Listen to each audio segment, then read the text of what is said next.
So welcome to discussion number 174. Every Saturday, we meet here, barring few Saturday here or there when I'm not available. But yeah, good to be back after a gap of a week. So next week, I know it's a long weekend.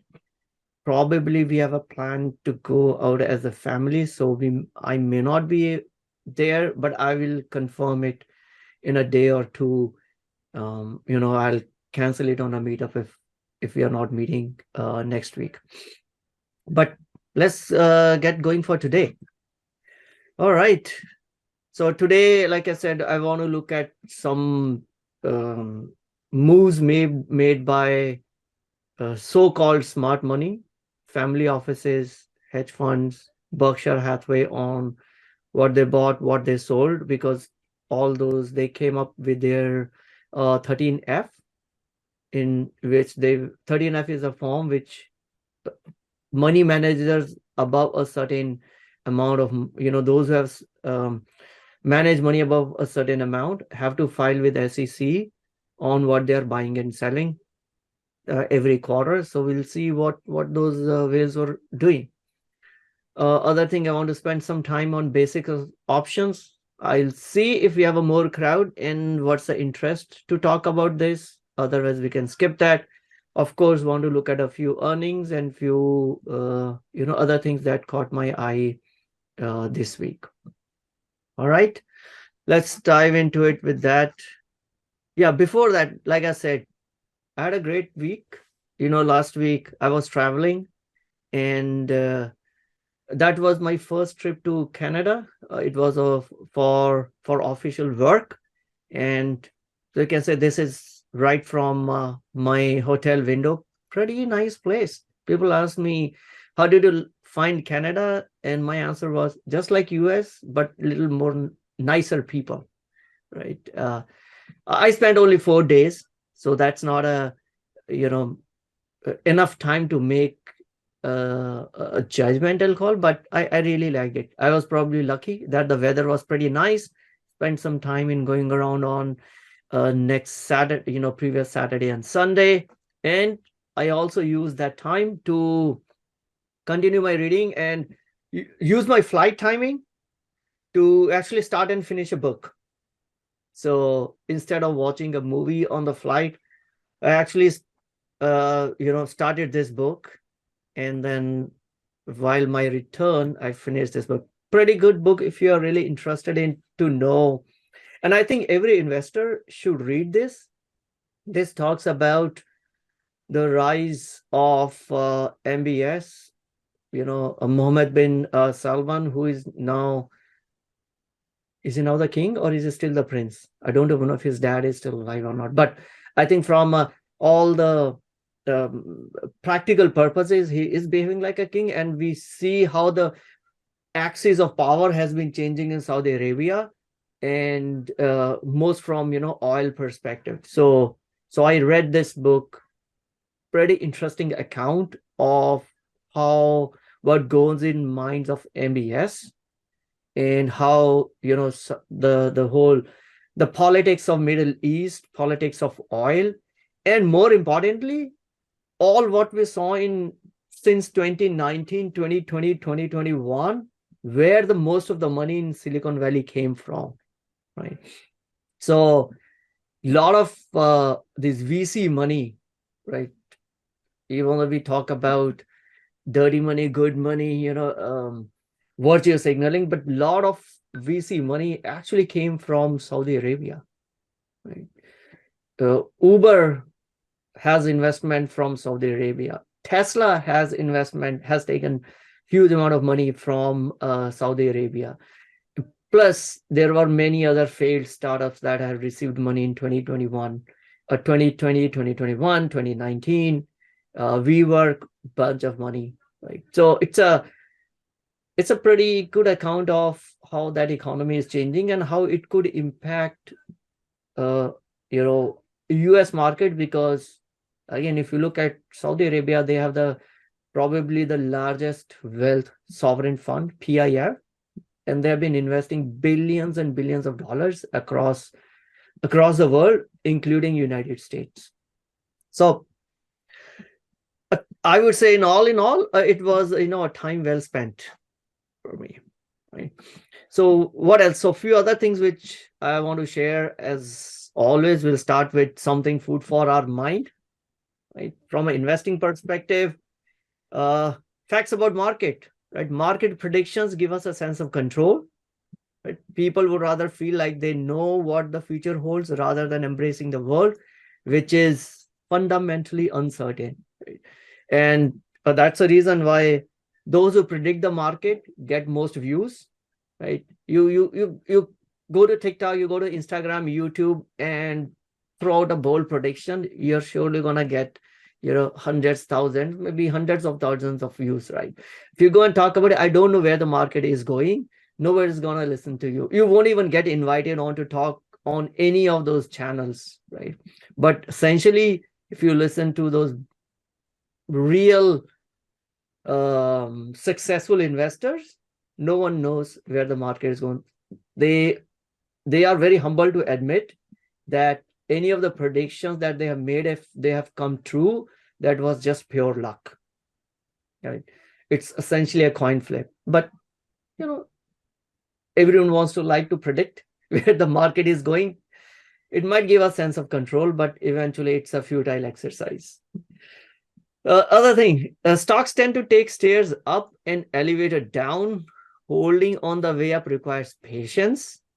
Holding on the way down requires courage. I think we have gone through both of these situations, especially 2022. It required a lot of courage. It required a lot of gut strength to go through 2022. And who knows, are we done yet or not, right? We still hear predictions about market could correct another 10%. I have no idea where it's going to be. But we'll see. Few other things. Be flexible in your understanding. And Alvin Toffler, I remember I read a couple of books of Alvin Toffler 25 years ago. Pretty prolific author. I stated that illiterate of 21st centuries will not be those who cannot read and write, but those who cannot learn, unlearn, and relearn. Pretty profound statement. And the way it applies to our investing is 40 years ago, no one could have imagined the companies that we have today, right? Uber, the world's largest taxi company, has no vehicles. Facebook creates no content. Alibaba holds no inventory. And Airbnb has zero real estate. This is unimaginable 30 years ago. Why even 40 years? 30 years ago, we would have never thought that we could have a company with the most rooms available for rent, but they don't own any real estate. As an investor, we have to learn how the market is changing and how the economy is changing and what are the new technologies or business models that are coming into the market. Vivek, yeah. 30 years ago, there was a commercial on television. Was it 30 years ago or 40 years ago?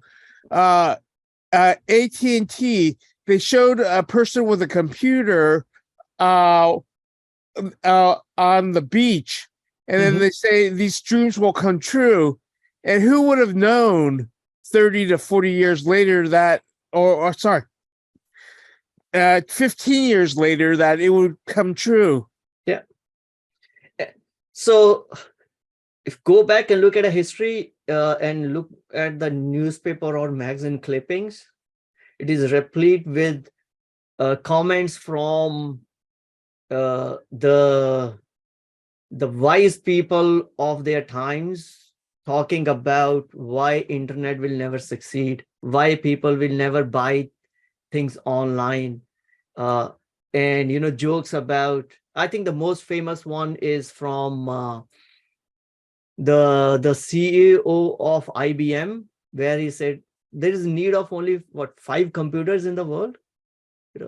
So things will change, and that is why I do want to keep an eye on what's coming up in future, right? We never know. And Like I used to talk earlier, the biggest threat for Google, Microsoft is not going to come from each other, but from someone who is building the stuff in garage. That's what's going to happen. We'll never know how it's going to hit us. And I think OpenAI was one such stuff which caught both of these, all the big tech companies suddenly felt threatened, not from each other, but when OpenAI came up with whole LLM stuff. And now everyone is scrambling to figure out how to use, or use that, counter that threat of large language models and build and use AI in their businesses. Right? So after a long time, we are seeing this whole use of AI. Right now, it's a lot of hype, and this hype will die down and stocks will come back to reality. But this genie cannot be put back in bottle. So a big change that we will see in next 15-20 years will be driven by AI. Right? And if we are still stuck on industrial era, bad on us, bad for our portfolio. So, and sitting here, we can't even imagine one of the, some of the powerhouses that will emerge 40 years from now. And that is the reason why I started building my biggest position as SPY. Is I don't know. Sorry, right now, today, Google is great. I don't know about 20 years later, 30 years later, right? So yes, I hold good position in Google, Apple, but I do want to keep SPY as my biggest holding, because whichever is the biggest public company, it may not be Google, right? 25 years ago, GE was on the top of market capitalization, right? Exxon, GE, IBM, General Motors, those were the highest market cap companies in the world. No longer, but SPY is still SPY, right? So that's the reason. Even though I'm not talking that Google is going to disappear or Microsoft is going to disappear, they have huge balance sheets, great engineering talent, but who knows about 20 years later, right? So that is why I'm trying to build my biggest positions on SPY. Probably will do little, continue to add more. Ross, AI is hardware play. Picks and shovels, right? Hardware companies are picks and shovels for AI stuff. To run the AI, you will need to have those chips. You will need to have those servers. So yes, while we do not know which company will succeed in AI, we do know that there are handful companies which are good in making chips. And that's why you're long NVIDIA. NVIDIA is up, what, more than 100%. If I am right. Let's see, NVIDIA is up 118%, almost 120% for this year. But this juggernaut doesn't seem to be stopping. It's just continuously going high and high. Of course, right now, it's all driven by the hype of AI. But I think long term, yes, NVIDIA, we also saw AMD had some nice moves. AMD is up 65%. But over last, I would say 2 weeks, in 15 days, it's from 82 to 105, right? Up more than 25%. So semiconductors have been strong again for this week. To me, right now, the whole rally that we have seen in all these semiconductor companies smells to me like FOMO, right? We don't want to miss out on these huge gains, and people are piling on these AI related companies, including semiconductors. We saw the same case on TSM. Right? TSM has been up. No news on TSM specifically, but just because, hey, it's the biggest chip maker in the world, TSM is up almost more than 10% for a week. So yeah, so these semiconductor funds have all performed good for this week. But remember, this semiconductor is generally a cyclical industry. Right now, a lot of this thing is driven by the hype of AI. I don't know how long that hype will continue, so I'm not gonna predict saying, hey, this share should correct, right? Bubble can keep growing until it's burst, right? And we have seen bubbles growing, bubbles happening for years altogether, right? So we'll wait to see, but I'm not complaining at all. Being a shareholder of NVIDIA or Microsoft or Google, TSM, ASML, I don't know what suddenly I see portfolio ASML holdings going on. What the heck happened? Right? And especially the previous week, because I was traveling, so I wasn't paying attention to the markets. It's but I'll take it. I'll take it anytime. So any earnings play on NVIDIA?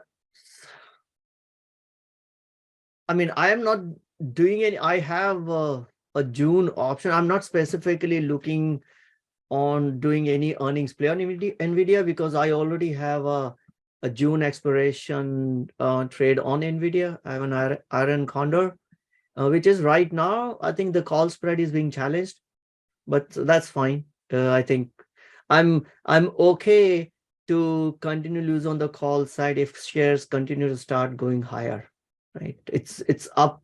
It's already more than double since when I bought it. And so I have no complaints. So I'm not planning to do anything on NVIDIA. Only thing which, if I were to, and if I'm holding position on NVIDIA, I'll probably sell a call spread. But that's just me. I would refrain from buying anything on the on this environment, any options on this environment, because even if you look at this earnings season, on an average, the stocks have moved less than what they were anticipated. Their volatility was priced in to move. So eventually, unless you are really lucky, buying option in this earnings season hasn't helped, right? On an average, I think the movement in the stock was understated by 4% than what their volatility was suggesting. And I will go through this exercise of why option buying versus selling is around this volatility understatement, right? So you end up paying more for the volatility when you buy options. And at least so far this earnings season also, the same thing happened with the previous earnings season. On an average, the stocks have moved less than what option traders have paid for buying the options. So conversely, if you're sold the options, you got more than what you had to pay back to buy it back. So selling option would have been profitable. For me personally, I'm not going to do anything on NVIDIA because I already have a position on NVIDIA. Cool. All right. What else? Okay, let's continue on our education, I would say. The balance between confidence and humility is the best learned through extensive experience and mistakes. So there are no mistakes in markets. There are only lessons learned, right? Or there is only an education fee that we pay to the market. Be humble. Let's learn from what went wrong and correct ourselves. Ross says sell puts on NVIDIA as option IV will drop. So that's I mean, if you really want to do earnings, the general play on the earnings could be you look at the market maker move, which is what expecting $19. Maker moves is $19 for the next day. When is NVIDIA reporting earning? So it's 24th. So on 23rd, you can look at market maker move and then maybe go out and sell, maybe iron condor, or you can sell iron fly looking at the market maker move. Okay. But again, there will be few stocks that will blow through their expected moves. So earnings is always 50-50. I used to play earnings when I actually started, dealing in options years ago. I did it for 2 years, and I analyzed my performance. I'm like, it's not really. It's a good engagement tool to stay engaged in the market, but really doesn't matter much to the portfolio. So I did for, I think, 3 years, specifically focused on earnings, put an earnings trade before the market close, get up early in the morning, close the earning trade, capture the IV drop, right? So I did that, but eventually it's, especially on the earnings, really didn't matter from overall from portfolio perspective. Didn't move the needle, if let me put it that way. So, but it helps you to keep engaged. If you are new to options, it's a great way to stay engaged and learn about how the IV crush happens, what happens before earning, after earning, and all that stuff. So I stopped.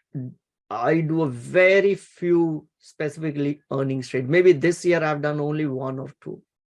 So yeah, Ross, I don't do those anymore. Really wasn't worth the time when I look at a long term. Yeah, maybe 1 or 2 trades will give 50% return, but overall portfolio doesn't move the needle much. Ramesh says ASML, Nvidia, Lam Research, AMAT, SMH, AMD. Yeah.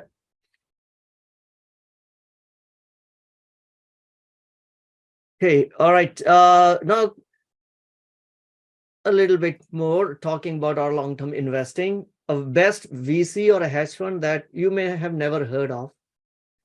And the story goes is they had just $50 million asset under management, invested $32 million in 2001 in an unknown company, and took a stake of 46.5%. Today, that stake is worth $200 billion. What, 22 years? From 32 million to $200 billion. Right? Ride wasn't smooth. It's not that, you figured out. So this whole stuff goes in.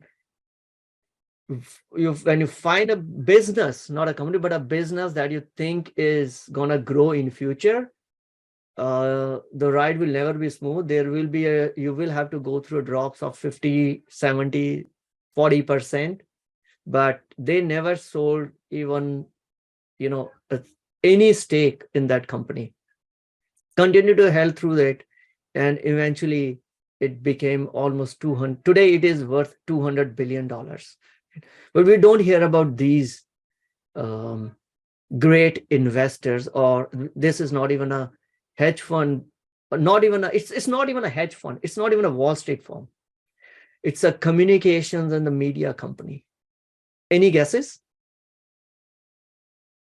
We hear a lot about the companies that buy and sell, make 20%, 30%. Nope, not Comcast. So this is a company called Nasper. Never heard of.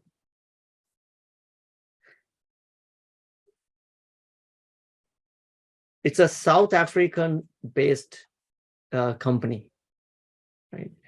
It's and they have newspapers. They had one arm which had also invest in other companies, and they invested in Tencent. They were the early backers of Tencent before Tencent became public, and then they held through Tencent, throughout the journey of Tencent.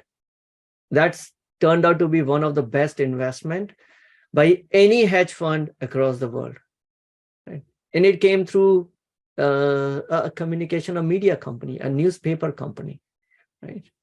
So we really don't have to be close to, we don't really have to be watching the markets every day. We don't have to be close to Wall Street. We just need to have a patience to hold through some of the great companies in the world.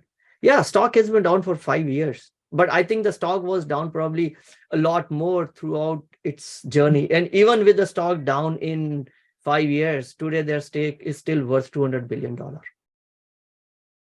I agree, Asif. Yeah, stock hasn't performed in last 5 years. But the question is, what does 5 year even mean when you're actually investing for much longer term?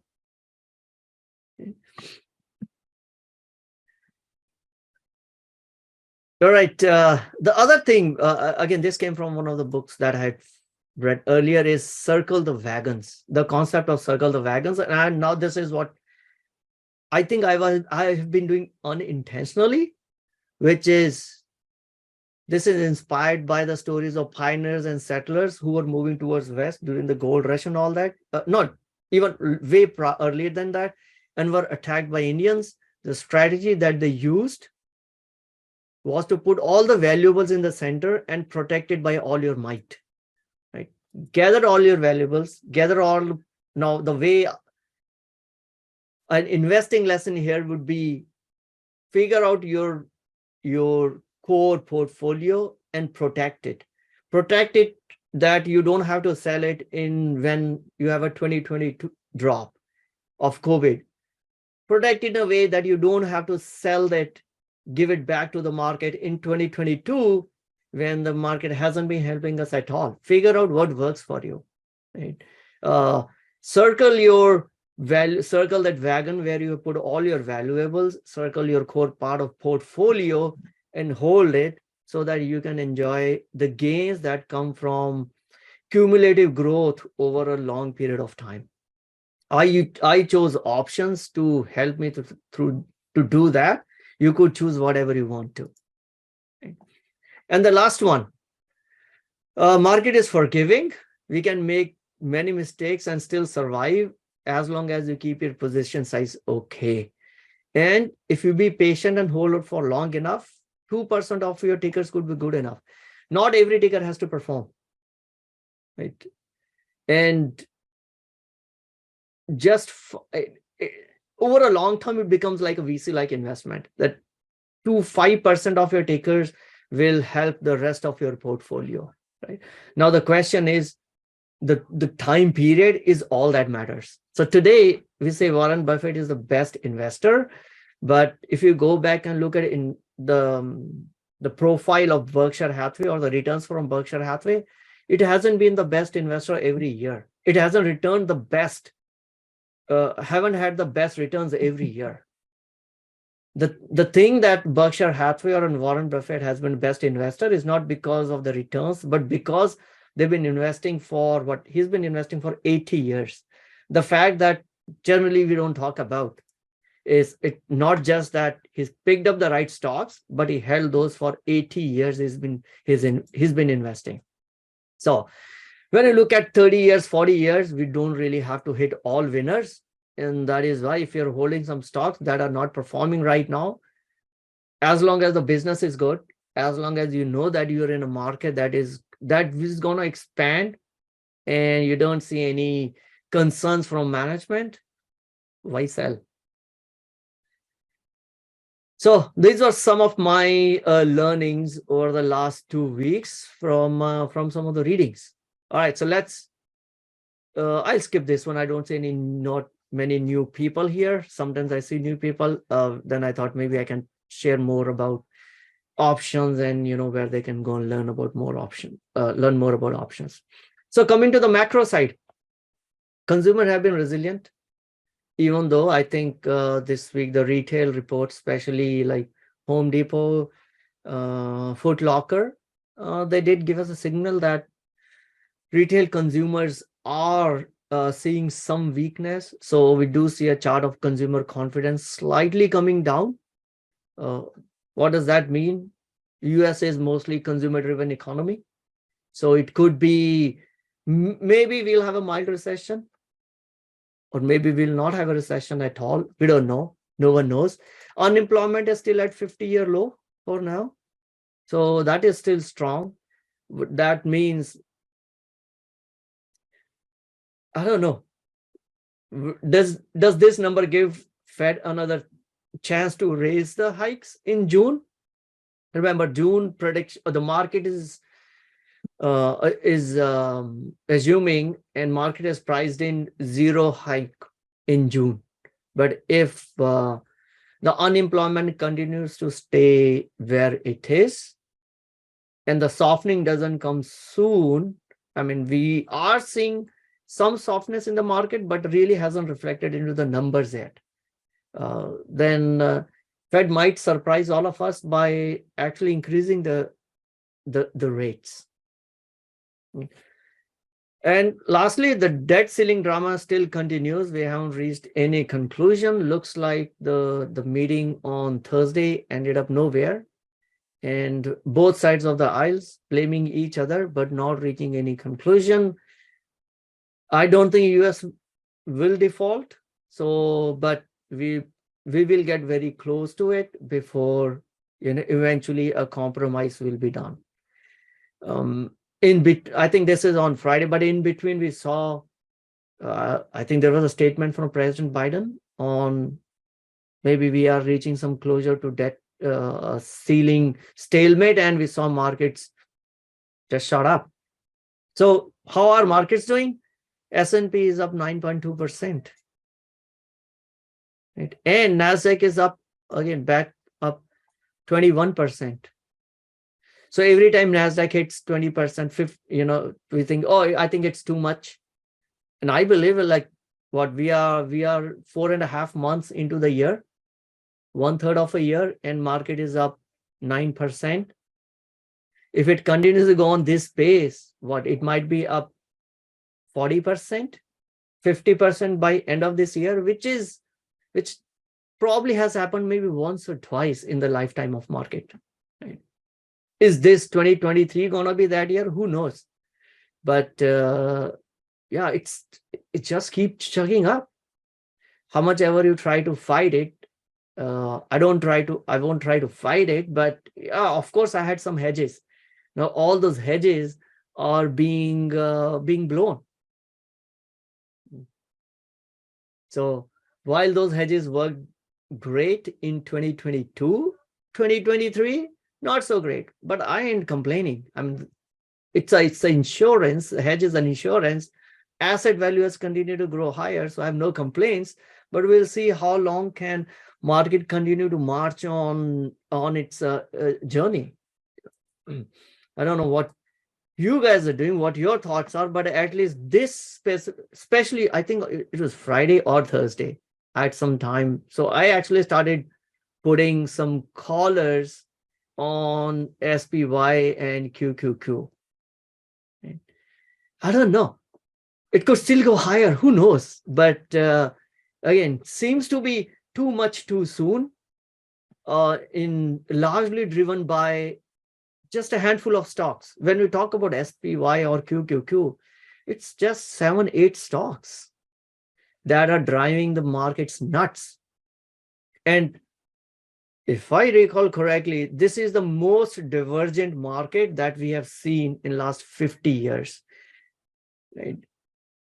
5-10 stocks of SPY is responsible for 80% of the gains that we have seen in the market. So is weak breadth a concern? Of course, I'm concerned about the weak breadth. And all those 5-10 stocks, majority of them have been moving up because of, hey, AI. Same way like crypto, .com. And now it is AI. Now, when that bubble will burst, that I don't know. But some part of a time, things will come back to reality. Look at a VC investment. All investments, majority of them are going into companies with AI. Not every one of them gonna succeed. Most of them will disappear. The same way most of the crypto companies disappear, right? But I am a little concerned about that. So, but market is what market is. Yeah, clearly a FOMO and euphoria. No one wants to be left behind when NVIDIA is up 120% for the year.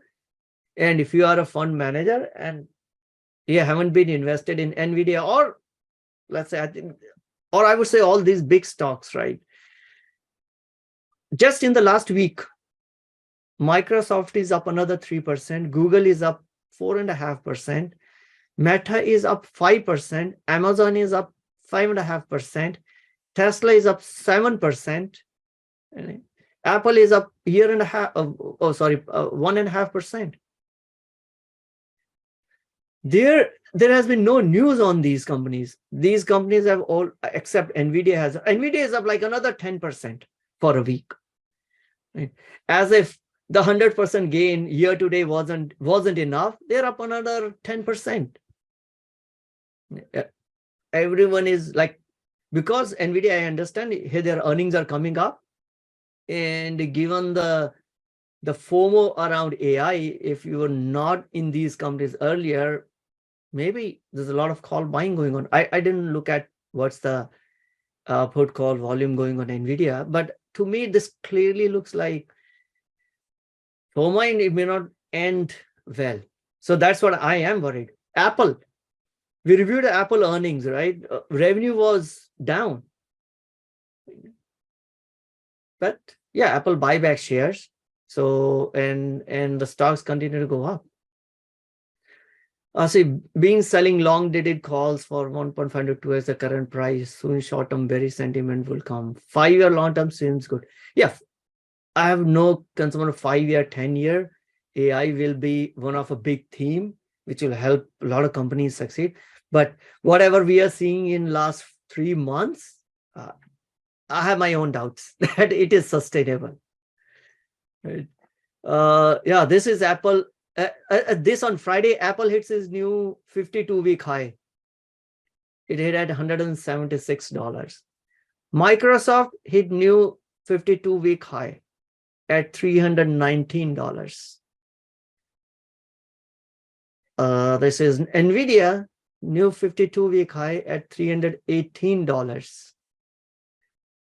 Google, Alphabet, another 52-week high at almost $126.50. What's happening? Nothing happening on, Google had their Google I/O, but again, that doesn't warrant 20% 20% upside in what, 2 weeks? Less than 2 weeks. What else? Meta, new 52-week high at $248.69.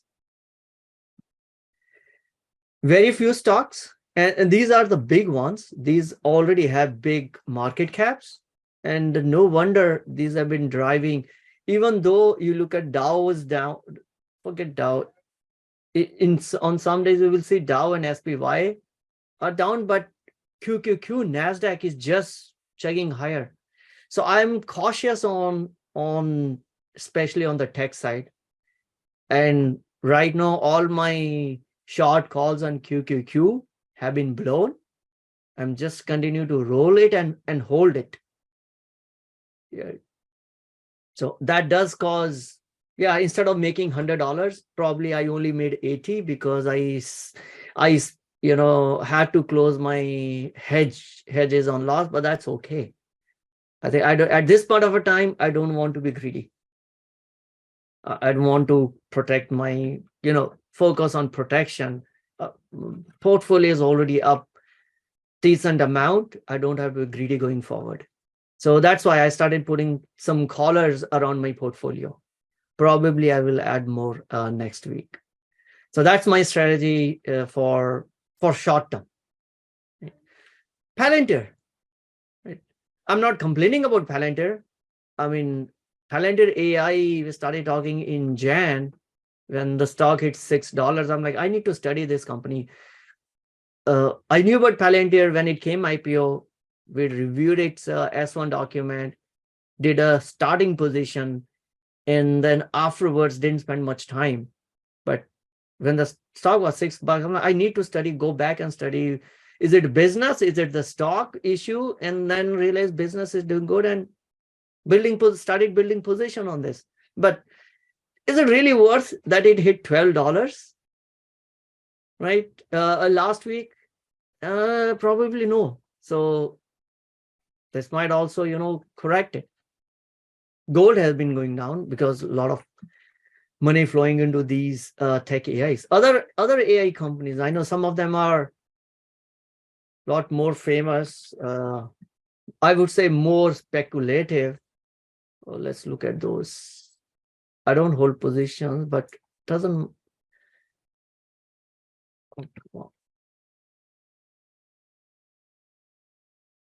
Let's. Where's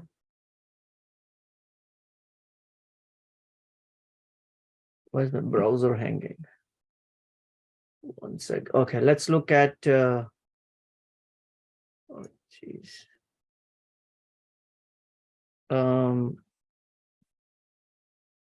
AI. That's a ticker of C3 AI. Right. One of again. They introduced dark mode. I have to get used to dark mode. Right. But this is a lot more speculative stock. Yeah. I respect the founder. Got the name. The ex-Siebel founder of AI, which is C3 AI, but the recent past haven't been that great, right? We've seen this company move or pivot to whatever is a new hot stuff. Before C3 AI, it was something C3 or focused on something else, and now they are focused on AI. Great if it works out, great, but I'll be careful. There are some other companies, again, penny stocks, or I wouldn't call them penny stocks. Something called, I don't know, sound hound. Yeah, these small denomination companies, a lot of interest among retail investors on these companies. If I were to play AI, I would still stick to NVIDIA's and the Google and Microsoft's of the world. These stocks could be very, very volatile. And given the fact that AI is already, we're seeing so much of a hype on AI, I would rather stay away from unproven businesses, right? And rather focus on the companies that have got a strong moat and a lot of a business other than AI. Right? So that'll be my AI play. Ross, waiting for Carvana to stay AI and have a stock go parabolic. But Carvana, I think their stock has done recently. They did well. This company was supposed to go bankrupt. I have not followed this company, but it was supposed to go close to bankruptcy. But then, and that time their share was what, $5, and then it's now almost doubled since then. So I don't know. Because I haven't followed Carvana, but I'll have to see, the basic way they used to make money was not by selling cars, right? We've gone through the business model of Carvana. And the reason Carvana had such a bad time while the used car market was doing good, look at your other companies which benefit from old cars. From like auto parts, O'Reilly, those stocks have been doing good. But unfortunately, Carvana's business model, they were not making money by selling cars. They were making money by packaging the loans, the consumer loans to the investors. Right? And when the treasury rates, you can get 5%, why would the investors take a risk on buying loans for Carvana? So that's why we have seen Carvana's stock is where it is, but I don't know about the business side. But yeah, you're right. They'll probably end up throwing a word AI and stock will go parabolic. But I'm not gonna bet my future on it. You want to take some small speculative bet, go for it. But not the way. But not be it'll be your gamble and not the way to build your portfolio. I would say. Yeah, go ahead. The day I heard a news story, or maybe probably on Marketplace, a business news, was the first day I started hearing lots of commercials on public radio on Carvana. Oh, that's fine. So they've been spending money, a lot of marketing dollars. That doesn't tell us anything about the business, though. Right? Yeah, I've seen a lot of commercials come across my on YouTube, especially the one where they are conducting that focus interview. But like I said, doesn't tell anything about how the business has performed. So if you really want to invest in it, maybe go and look at what did they do, how did they perform business wise in the last quarterly results, and when is Carvana's result coming out? CVNA. Oh, now they are already past the results. Okay, so they did. I think this is where they probably shown that they don't have to go bankrupt. That's why this company was almost running out of money, and maybe in the previous recent earnings, they actually showed that they have money, and stock was up like 25%, but still down what 80% from its all-time high. I mean, I'm not looked at Carvana as a deeper into business, but their business model, I know how they made money. If they are pivoting from that to actually start making money by selling cars, it means they are able to price the cars in a way that they actually the unit economics of selling the car is actually giving them some profits. Then yes, I might get interested in it. But if their business model still repackage the loan for investors, as long as the interest rates continue to stay high, that model is not going to work. So it will be important if you're an investor to figure out how they are now making money, where are the most of their income is coming from. That'll be helpful. But yeah, AI, sure, that gamble we can take with any stock.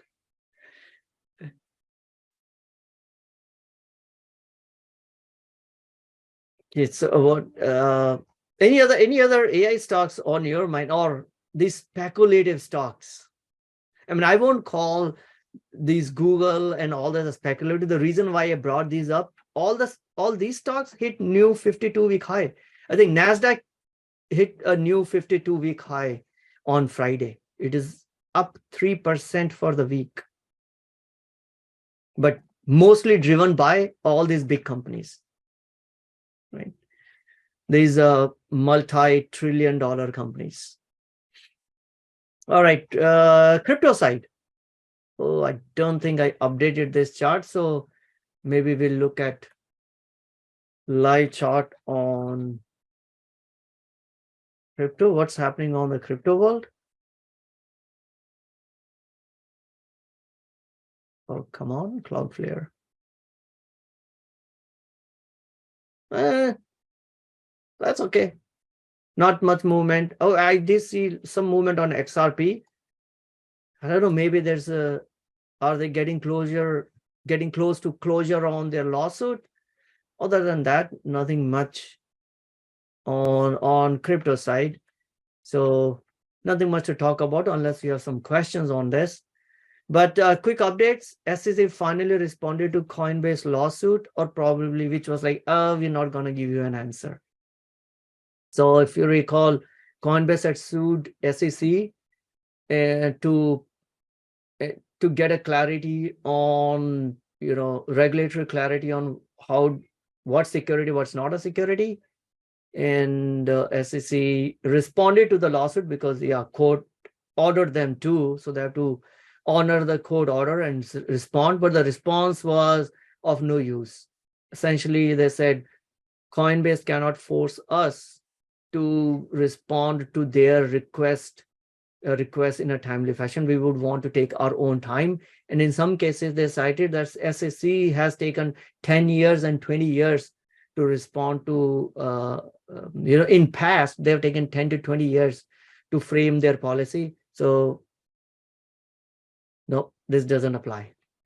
Those who are on use Ledger hardware wallet, this is the worst communication, I would say, the breakdown that I saw in recent times.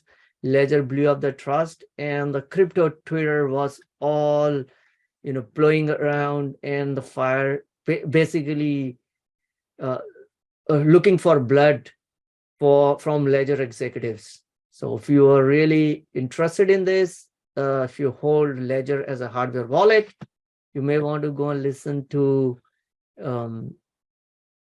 what Ledger had to say. If you have more interest, put in a chat. I can talk more detail about it. Binance had halted BTC withdrawal, citing high fees on blockchain.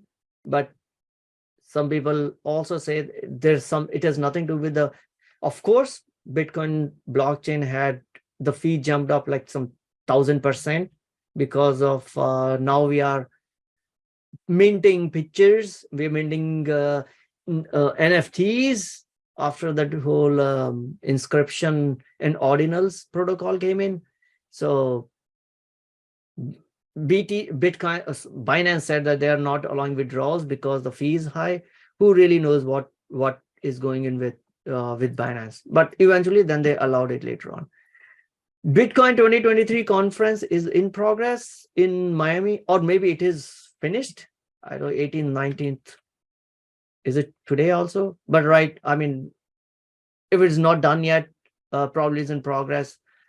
What I heard was attendance is lower than the previous years, which is not surprising given that we have crypto winter.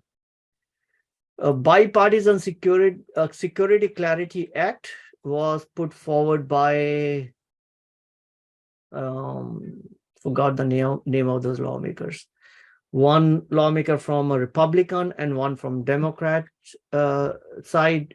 They put together a bill on to get more clarity, basically for SEC to define what tokens are securities, when they are securities, when they're commodities, because this new asset class works a little differently, right? And which, if we can get this passed through, this will be really helpful. So I think maybe the recent green that we see here could be because of that. What do we care for a day? US debt default impact, and this was really funny. All the regulators have been screaming, saying stablecoin issuers should use safe instruments to back up their stablecoins, and there's nothing safer than US treasuries. So most of these stablecoin issuers started, buying up treasuries and using US treasuries as a result. And today, or let's say as of Friday, I don't know what happened. Is Congress still meeting, as lawmakers meeting today to get to the debt ceiling? But as of Friday, the US treasuries was not that secure. If US default, the value of US treasuries is worthless. If US government cannot pay back interest on the treasury. So we saw some of those stable coin issuers like Circle, they sold treasuries and they in fact went on to the repo market. They replaced the treasuries with the repos, and Tether started to buy Bitcoin. These are some of the things that caught my eye. I don't know if you heard anything on a crypto, but yeah, it's winter. I agree, but I think some work continues to happen. Like we were talking at the start of a session on Polygon, some bonds being issued on Polygon, which is great. We actually see some real life use rather than just speculative buying and selling. But still, years to go before this becomes as mainstream as any other asset class, or it just dies down. Right? Especially in the US. It may not die down across the world, but in US, we may be barred from holding, or not the individuals, but I think government is making sure that these companies, it become way more difficult for these companies to conduct business in US. And no wonder we are seeing many of these exchanges going out of US. P. Sheng, CXAI, IDAI, speculative. What is CXAI? AI. Oh my God. Oh, so this looks to be a SPAC, because it's been stable at $10, and then probably CXAI. Did it come IPO through a SPAC? Let's see, is there any SPAC? Oh yeah, there was a SPAC merger. Okay, Kins Technology with, okay. Yeah, so it came in through SPAC, lost to $2. No one likes SPAC right now, and then up to $18. Yep, pretty speculative. What, $93.6 million market cap, 14 million shares outstanding, and float is only 8.5 million. Very easy to manipulate, unless you are one of those whales who can manipulate. I would rather stay away from this. You never know how much we ever try to figure out, is it going to go up or down? The bigger market itself is somehow feel detached from the fundamentals. The smaller ones are way away from where the stock would be priced. It has got no bearing on anything around what the company is. What interestingly I see is sales is 0, income is 8.3 million. Go figure. What are they doing? Are they just, is everything, let's see their income statement. 0, 0, 0, never sold anything. Must be all other income then. This all is other income. So yeah, this is just a speculative play. I think just to sucker in some folks on name of AI, and then those who have been in, or those who are the promoters of the company, probably will go out.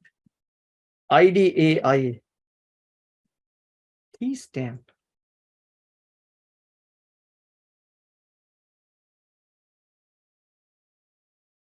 Nothing different.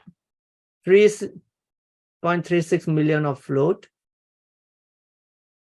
5 million of sales, and spent 17 million to get 5 million of sales. What does it do?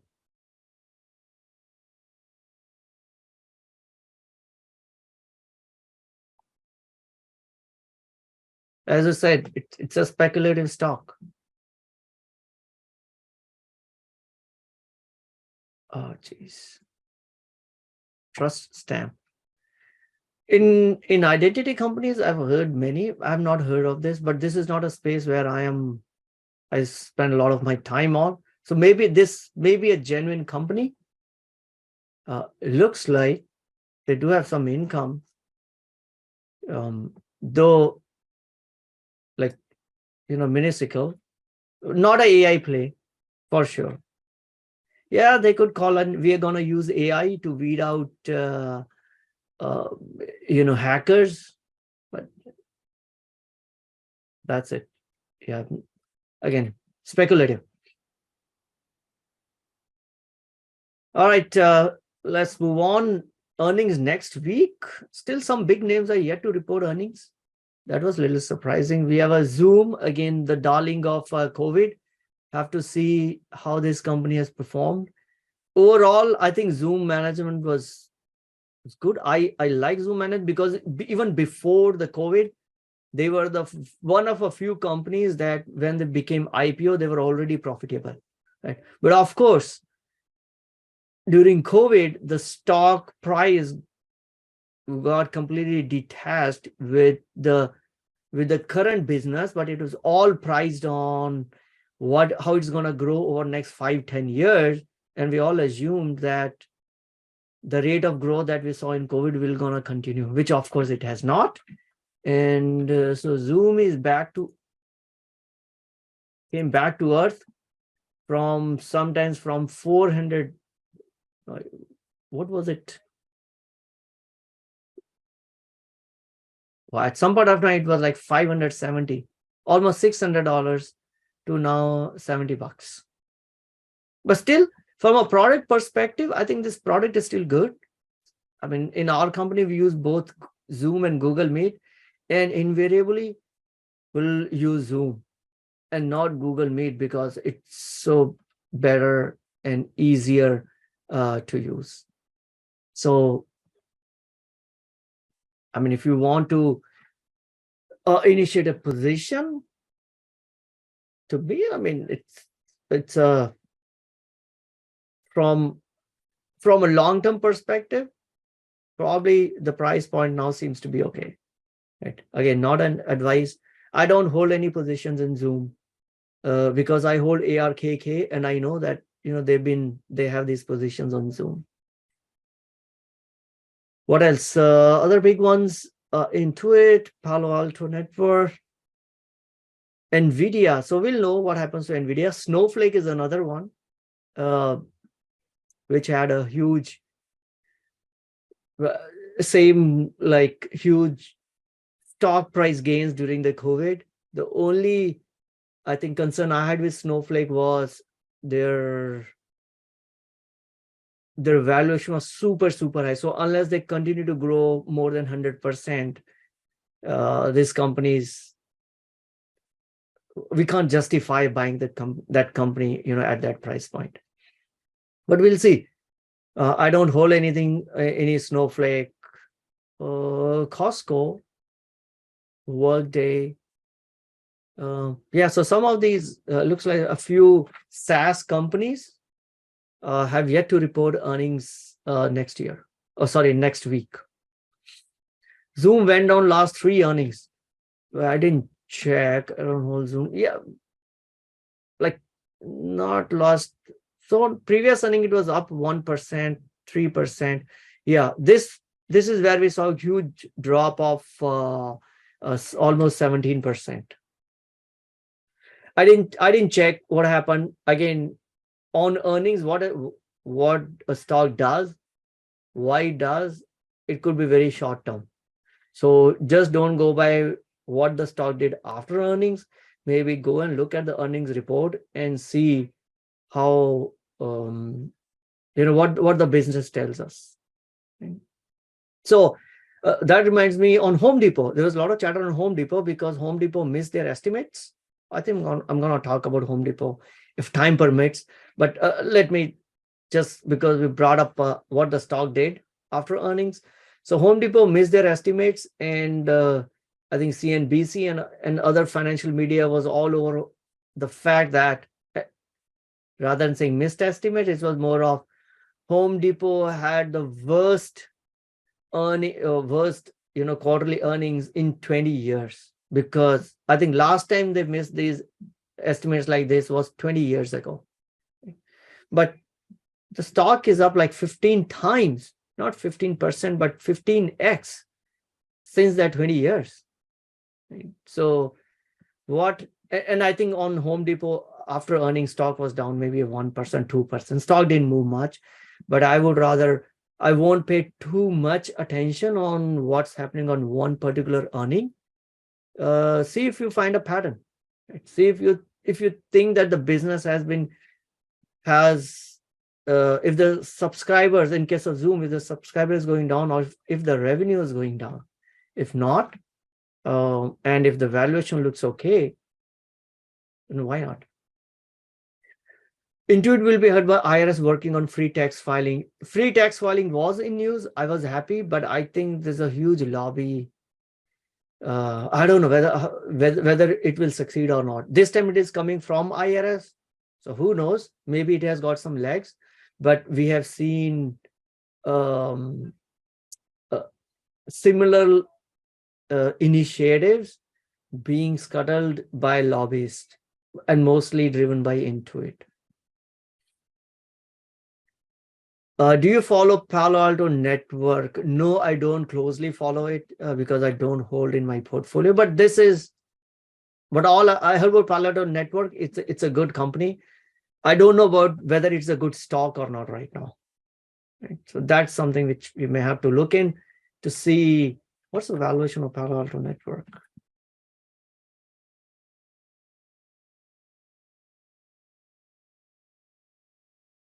I mean, they pivoted from being just a hardware company to like SaaS based. Some of the companies could not, but Palo Alto did that. Its forward P is still $40, which is pretty expensive. But how about its competitors? Where's Zscaler?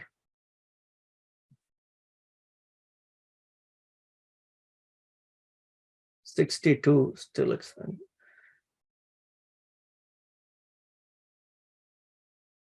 Okay, is there a separate one for cybersecurity? No. No. Yeah, so 42 when the market is at 20, which we still feel is higher, is a little expensive, but you won't get good companies cheaper. And if I look at earnings have been pretty good.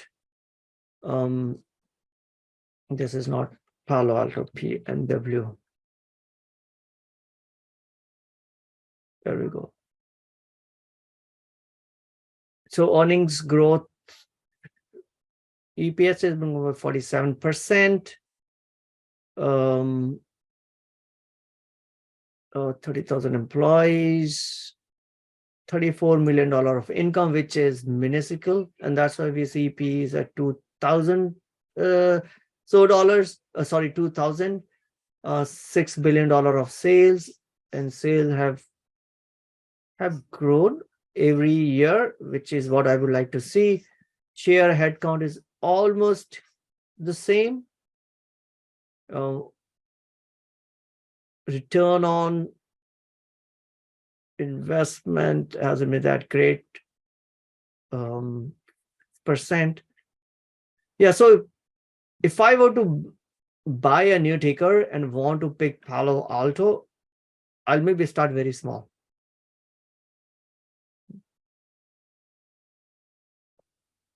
I think it's not at a compelling range right now. And looking at and W, if you're a fan of moving averages and all that stuff, it just went below its 50-day moving average. If that helps you thinking, oh, maybe now there is a bearish sentiment, right? It just went below 50-day. But its earnings is coming up. So IV may be juiced up. If you really want to buy for a long term, maybe look at selling a put spread. That would be play if I were to play Palo Alto. But like I said, earnings is 50-50. We never know where the stock will go after earnings. We have seen all different kind of flavors, right? Revenue up, earnings up, same store sales up, but the stock is down. Why? Maybe the guidance was weak. In case even the guidance is up, still the stock is down. Why? Because maybe the competitor did better. So earnings is 50-50. So I don't want to, put much faith on the earnings side. Yeah, it was up on last 3 earnings. So is law of averages going to catch up? Who knows? So your TTM squeeze goes red after all 3 earnings for, was that for Zoom or Palo Alto? That must be for Zoom. Yeah. Again, I used to follow this indicator. right? And that's why I have it here. I don't pay too much attention on day-to-day basis, but if you follow, if it works for you, great. Again, long term, over the years, I mean, again, when you start your journey, you want to have, I want to do this, I want to look at what's the market's going to do, or what the stock is going to do next week, right? Look at all these averages, look at Bollinger Band, look at TTM squeeze. There are a few others which I have, right? I think I only use a couple of them, and that too when I'm trying to put some option trade. But then over the years, I realized it just balances out. Nothing much. It gives us adrenaline shot, but if you are dealing on options, and one thing I just want to focus on, where's my IV? And right now, many of the stocks that I own, IV has been decimated because the stocks then continue to go up. That's the only thing that's the most important thing which I focus on. Then I look at, it's got a decent IV. I want to sell a call. Maybe let me look at it. Where is it? Is it really already, below the lower Bollinger Band, or some of the other indicators which I look at? Is it at the bottom? Then I will sell. Or is it at the top? If it is the bottom, maybe I'll wait for a few days, right? It's a I would say an additional piece of information, but not really the driving factor. All right, let's continue. So earnings. So last 2 weeks, because we didn't meet previously, what's my buys and sell? Picked up some TTD, Trade Desk, Palantir, Pinterest. Put was assigned, so I'll own it. I don't have any concerns yet on their business from a long term. TSM got assigned put, so own some more shares, and after got assigned, the stock went up. Nothing for just a lucky timing, but I'll continue to sell call to reduce my cost basis. Call got assigned, so some portion of a shop goes out of my portfolio. I still hold some decent amount, so I have no concern on it. And to acquire more, I already have a short put in place after my call got assigned to the wheel. Right? If you look at a shop, it's been like gone crazy over since May. So I think I started building. I've been on shop for since I started buying shop in 2022, and so far so good. So got assigned because 23% higher. This was one of those moves wherein you will see a stock has actually moved more than the market was pricing in, right? But not all stocks do like this. So call got assigned, which is fine. I had actually 2 covered calls on it. One of them I rolled. One other one I said, okay, let it be assigned. I'll do a short put. So that's on the shop. Anything else? Okay. So today I actually wanted to go back to a little bit basics of option of, why. I think this is why not buy option, not, but why don't I buy options, right? But because this comes from a discussion that I had during my official trip. We were just some colleagues chatting about it, and we are during the discussion figured, okay, I also I'm active on options, and the questions was some of my friends, they were saying how they buy options, and of course I didn't want to convert our dinner conversations into an education session, but I realized that still a lot more retail investors get too enamored by buying options, and over a long term, that's really not a winning strategy. So let me ask you guys, I do want to go back and review some of the recent study and also go back to some of the old ones that I think I had done, probably reviewed in this session maybe 2 years ago. on difference between why I don't focus on buying an option. If you're interested, I can do that. What do you say?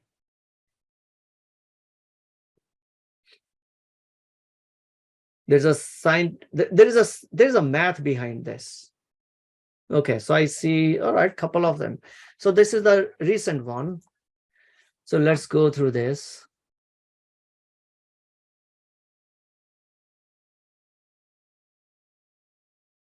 All righty. So again, little bit of basics of options. There are the things that determine the price that we pay for options. One of the component of that options is your implied volatility, right? In the options. The other is where your strike price is, right? How much is your expiration time is. When we looked at all those 4 and 5 factors, what's the delta of your option, right? If you go back and look at the boot camp videos, by the way, those who have joined maybe in last year, for them, if you want to go and look at the basics, and this I think last time I did was in 2021, before I got busier into my job, is I've covered all those basic concepts of options in the bootcamp, and the recording is there on the website, where we look at the option pricing, right? Talked about how the options are being priced. So if you want to go back and look at it, you have all the videos, almost 13 videos talk about options and how to use options to build your portfolio, how to use options to hedge your portfolio, how to manage it, blah, blah, blah, blah. Because we do talk about, like I threw in the word earlier, right? Right now I'm building collars on my positions. What is a collar? Right? Probably none of you asked, so I'm assuming maybe you knew about it. But if you don't, it'll be good for you to come back and ask, hey, you said about a word around collar. What is a collar? How you build a collar on portfolio, right? This is for our learning. So feel free to pitch in and and ask questions anytime. So one of a factor that determine the price that we pay for the option is an implied volatility, right? So now we were talking about NVIDIA here, right? NVDA, and the question was, hey, what should we do for NVIDIA? Now, if I'm looking at a market maker move of NVIDIA says $19, if you look for any option price for NVIDIA, one of a huge component that goes in the pricing of these options is their implied volatility, which is currently, generally, when you get closer to your earnings, implied volatility will start to go higher. And what implied volatility means is it determines the uncertainty on the movement of the stock. It doesn't tell us the direction, whether the stock will go higher or lower, but just that it's uncertain. We don't know where the stock could go, and which happens during earnings. You don't know what after earnings, you don't know how the stock is going to behave. So invariably, you will see near the earnings, the implied volatility will start to go higher. And then after earnings, look at these will collapse, right? So look at Microsoft. Earnings build up of IV, and then hold on, let me see. Shows chart is showing IV rank. Hold on, let me just get IV here first. No, studies instead of IV rank. Let me just say IV.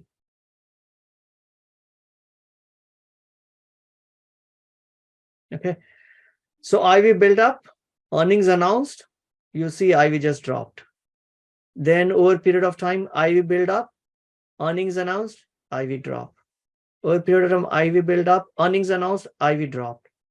Earnings announced, IV drops, right? So one strategy, which is called, benefiting from the drop in IV, is to sell the options near just before earnings announcement, so that you can capture this the decay in the option pricing from this IV drop.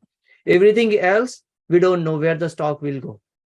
Only one thing which is for sure will happen after every earnings is that IV will drop. Stock could go higher.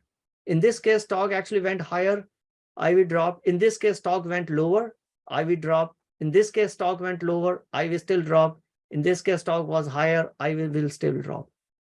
So one thing that we know around earnings is volatility will drop. So the professionals, not the retail option trader, professional option traders, if they want to play earnings, they will play earnings by selling options, because and then after the earnings, when IV will drop, they will buy back the options. And if the stock hasn't moved much, which generally doesn't move much as compared to what you have paid on an average, that's where they capture the profits, right? What factors contribute to IV? How is it calculated? So IV is calculated by the, I don't have the formula, but that's based on the calls and the puts buying on the stock, right? And this is similarly how your, let's say, VIX is calculated. VIX is nothing but your tells you the implied volatility on SPY. Similarly, there's an IV for each of the stocks. Right? So one of the components that goes in the pricing of option premium is implied volatility. Right? Everything else is known. Now, the question is, all right, so there is a IV crush place. Thank you, Ross.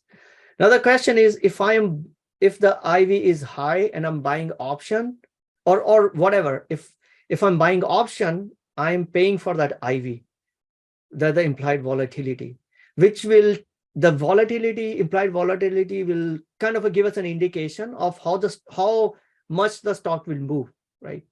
So if I'm buying an option, then the stock has to move higher than what the implied volatility was suggesting. Because let's say implied volatility suggests that the stock will move $5. So when I bought an option, I have to pay for at least the $5 move. Now, if the stock, if that option has to make money, stock has to move more than $5. Right? But if implied volatility suggests that stock will move $5 and the actual movement is only $4, so, and if I sell, in that case, I sold at 5, bought back at when the movement is only 4. So there's one study which says how overpriced does IV get? When I say overpriced means if your implied volatility is suggesting that stock will move $5, how much did actual movement happen? Right? Did it happen $3? Was it $4? Was it $4.50? How overpriced the IV is? Okay, so IV comes from the option pricing model that can be used to compare the expectation of the stock price movement, right? SPY has an I of 18, Tesla has IV of 54. So as Tesla is 3x more volatile than SPY, right? So we're looking at an SPY. I hopefully the colors you say different, but the one which is in pale yellow is okay, let me start with the greenish, light green is the implied volatility of S&P 500, which tells this is how much we expect S&P to move. Then it means when you're buying an option, you're paying for that movement. So the stock has to move more than that for an option to be worth more than what you bought for, so that then you can sell an option and you can profit from it. So this is going to T color tells you, let's see, make sure that I can mark it correctly, is this color, it shows you what's the implied movement expected. Okay. And the pink one or this color shows you what's the historical means, what's the actual volatility was. How much did it actually move? SPY actually move. So if you look at this is, I think this is what last year, the implied movement, and this is an actual movement. There are some periods when it actually moved more than it was expected to, right? But overall, if you look at it on an average, overall, it was still the implication that it will move $25 or the VIX was suggesting will move 25. The movement was only 20. So that's the crux of the graph is it was the expectation or the implied volatility suggested that it will move by X amount. The actual movement was less than that. Even though we feel, oh, the stock have been very volatile over the last year, but if you've been buying options, you've actually paid for more movement than it actually happened, right? But of course, some period of a time in between these areas, in which is like in November, and we all know what, on November, in May, it moved more than what it was expected to. So if you look at variety of stocks, separate them by high and low IV, what the overstatement will be. So they're looking at 568 underlines, and not this SPY, but 568 underlines. Broken and which include ETF, sector ETF, commodity, individual stocks. Split it into two groups, IV less than 25, more than 25, compared the IV and implied and the historical means, hey, this is what I think will happen. Historically, hey, what it actually happened. So for the stocks with higher IV, things like Tesla, if you look at Tesla is generally volatile stock. So Tesla will generally have higher IV.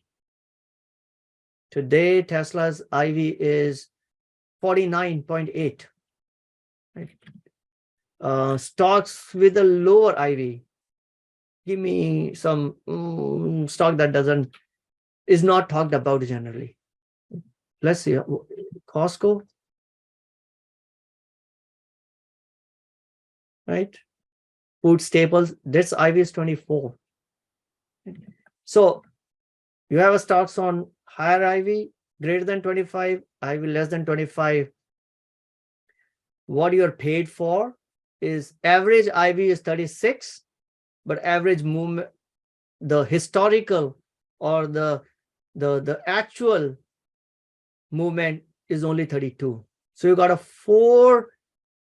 4% point of spread between your what you paid for. If you were buying, you paid for that movement and the movement that actually happened. For a lower IV, and this is the edge. If you are selling an option, your edge was only 2.1%, or was only 2.1. Right? So that is why if higher the IV, higher the edge is. It is very counterintuitive. It took me a few years to internalize this, because when the IV is higher, we expect the moment to be higher. At that point of time, we will all fall back. Say, oh gosh, the stock could move a lot more. But on an average, we have the greatest edge when the volatility is higher. Right? We can capture this 4.4% spread. Now, if you are an option buyer, this becomes your basic hurdle. Is you're starting at in the hole with the down 4.4%, which you have to first climb to come to even, and then the stock has to even perform higher than what the IV was expecting it to be. So the spread widened proportionally to the level of IV. If IV is less than 25, the spread was 10%. Greater than 25, the spread was 25%. IV overstatement is efficient regardless of the level of IV, and not just SPY on 568 underlines. And this is why I focus. There will be a few instances, right, wherein, oh, if I bought this option, gosh, if I bought this put option just before the market crashed for COVID, oh, that would have been great. But the problem is then you need to have that foresight, you need to have that crystal ball to buy that option, which no one has. Over longer term, if you really want to stay active in options, and the idea is to either generate consistent income or to reduce your cost basis, both means one and the same, buying an option is the worst way. Buying an option is more like buying a lottery ticket. It'll work out some part of a time, right? But you can't make a living, can't be consistent in buying the lottery tickets. So regardless of where the IV is, it is generally always overstated, because human nature is that we are ready to, we always think that it's going to be, the situation going to be the worst than it actually turns out to be. So we end up paying a lot more for the insurance than what the disaster turned out to be. And that is why, Geico and Berkshire Hathaway is where they are, because they capture the spread on the insurance.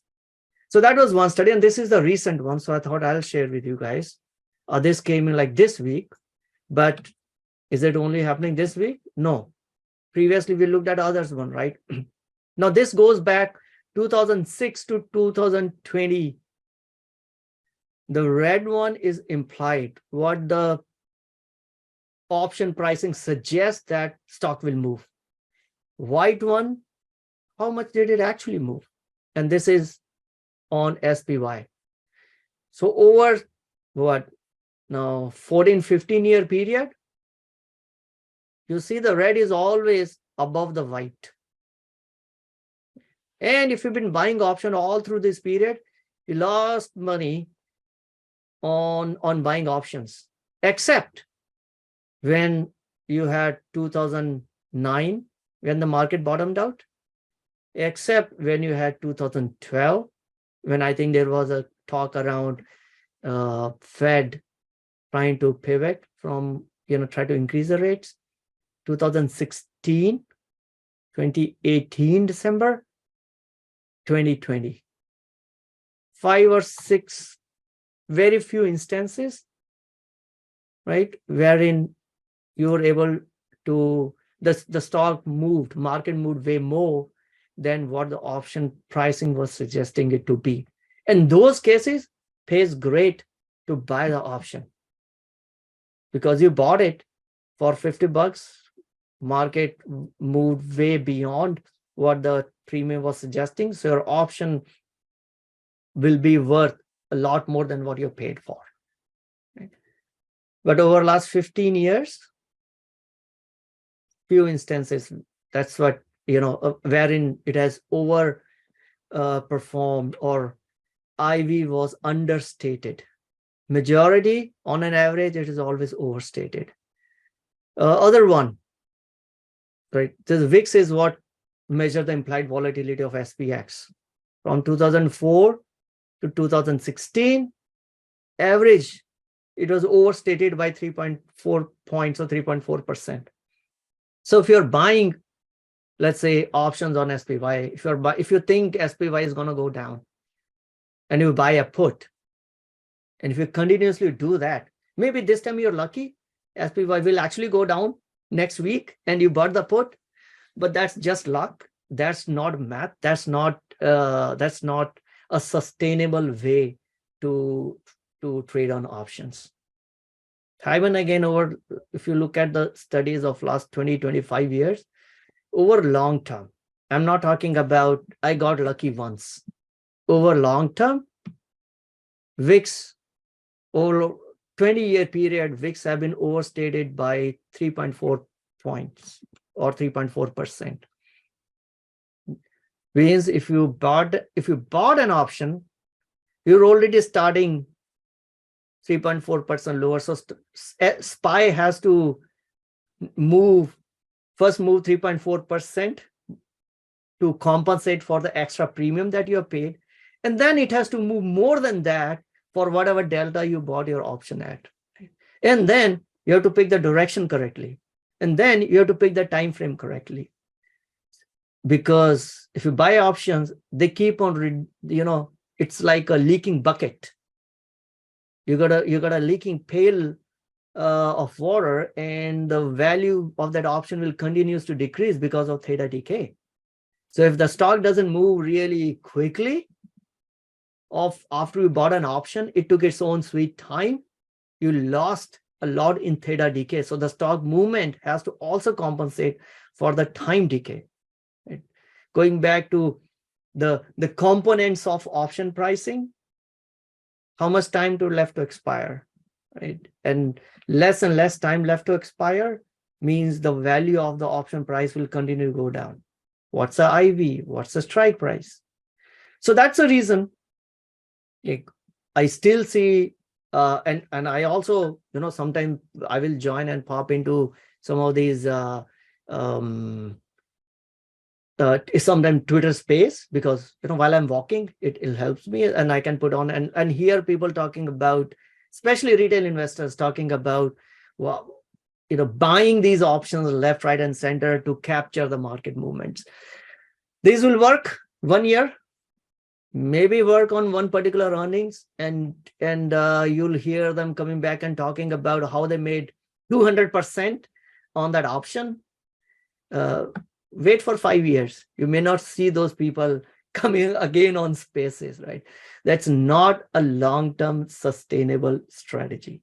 If you really want to be, want to focus on options, try to learn the right way.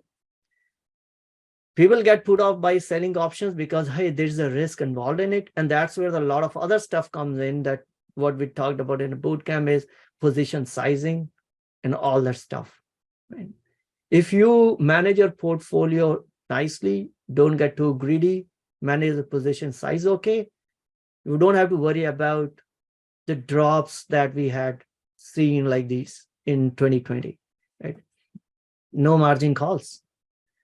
The one thing which people hate and why they stay away from selling option is stock could go horribly against its position, you'll get margin calls and all that. But if your position size is okay, you don't have to worry about it. So I thought I'll cover back because there was a recent study with the latest data as of May. And in fact, in this one, they covered more than SPY. Thought I'll share with you on why I continue to be focused on selling options, because over long term, that would work. Buying option is could I take some lottery ticket sometime? Sure, right? But that's not a sustainable way of working. You go and talk to someone, whether an option buyer, whether it's buying put or whether it's buying call, really doesn't matter. Question them, right? Understand around, you will hear people talking about when it works. What they don't talk about is when 98% of the time when it did not work. Right? Now, how good are you in identifying the stock, the position, the situation, the strike price, all together, and the time frame so that it actually works on 2% of the time? I don't have that crystal ball. Maybe you do. Then in that case, you can focus on option buying, but listen to not on YouTuber, but listen to those who are professional option traders, not like those who have become option traders only in 2020. Those have been doing it for years. Most of them will talk about selling options and not buying options. Yeah. And this is the reason, because you pay for volatility, which is generally overstated. So then why would I pay for something which I know is on an average is always expensive than the value that it provides? Right? I won't. Right? Yeah, P. Sheng say, when you buy an option, you exactly how much you can lose. Very true. And that is what exactly happens is you end up on an average, you can end up losing that much of money. Selling spread, you can lose much more. No, you can, when you are selling, you can also define how much you can exactly lose. Don't go naked, go on a spread, right? So if you're selling, you can't lose much more. So rather than, let's take an example. I think this is a good question and great, because I do get to hear these questions on, oh, option selling is you have to clearly watch the market. No, I don't. I mean, I don't even have a time. If I can do this along with the, with the job and with the kids and all those demands, option selling does not need to, unless you go really bonkers or crazy and leverage yourself up to the hill. I find this is a better way to secure and avoid a risk on your portfolio, provided you don't get greedy and understand the basic concepts of position sizing. Let's talk about spread. Pijang, which one you want me to pick? Let's pick SPY. Yeah. And I agree. Okay, docu. The docu has a earnings, then there will be earning person. Okay, so let's talk of docu. Right. So for docu, if I want to go bullish on docu, and I have right now, I have no opinion on docu. I haven't been following docu. So if you buy an option, say you bought an option here at 55, right? So stock has to move beyond $58.45 for you to make any money in this option, right? Because you're paying $3.45. So your overall, so you have to recover this cost first, and then you have to make money. And for this option to be profitable, stock has to go 55-year strike price plus this. Other way is, if you can sell an option, you can, put up your risk, right? Now I have defined here my risk to be, let's say, what? Now this, if a stock goes 50 or whatever, the stock is right 52, even if the stock doesn't move, I still get to make what, $191. And overall maximum, my risk is what, $309.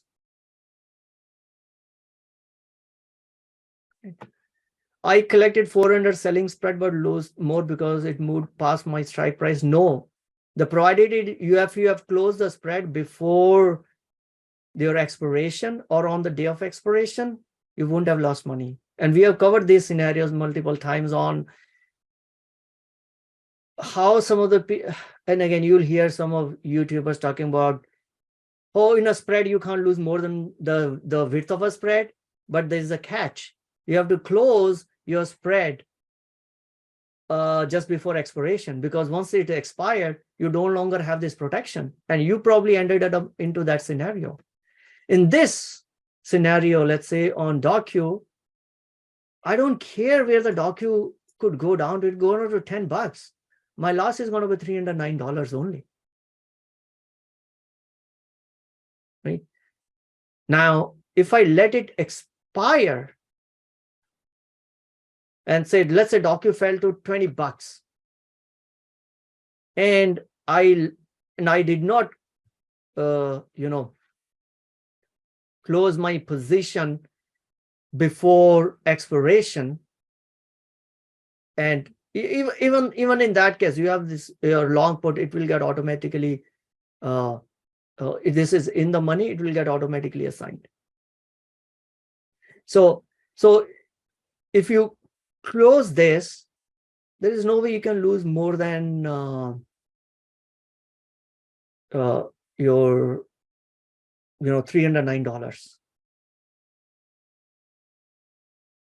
So the problem happens is when people don't focus on the expiration, And then they suddenly find that they got the stock and they don't have a protection put, and then the stock has fallen down after the earnings, and which was on the expiration date, and they don't have a put anymore.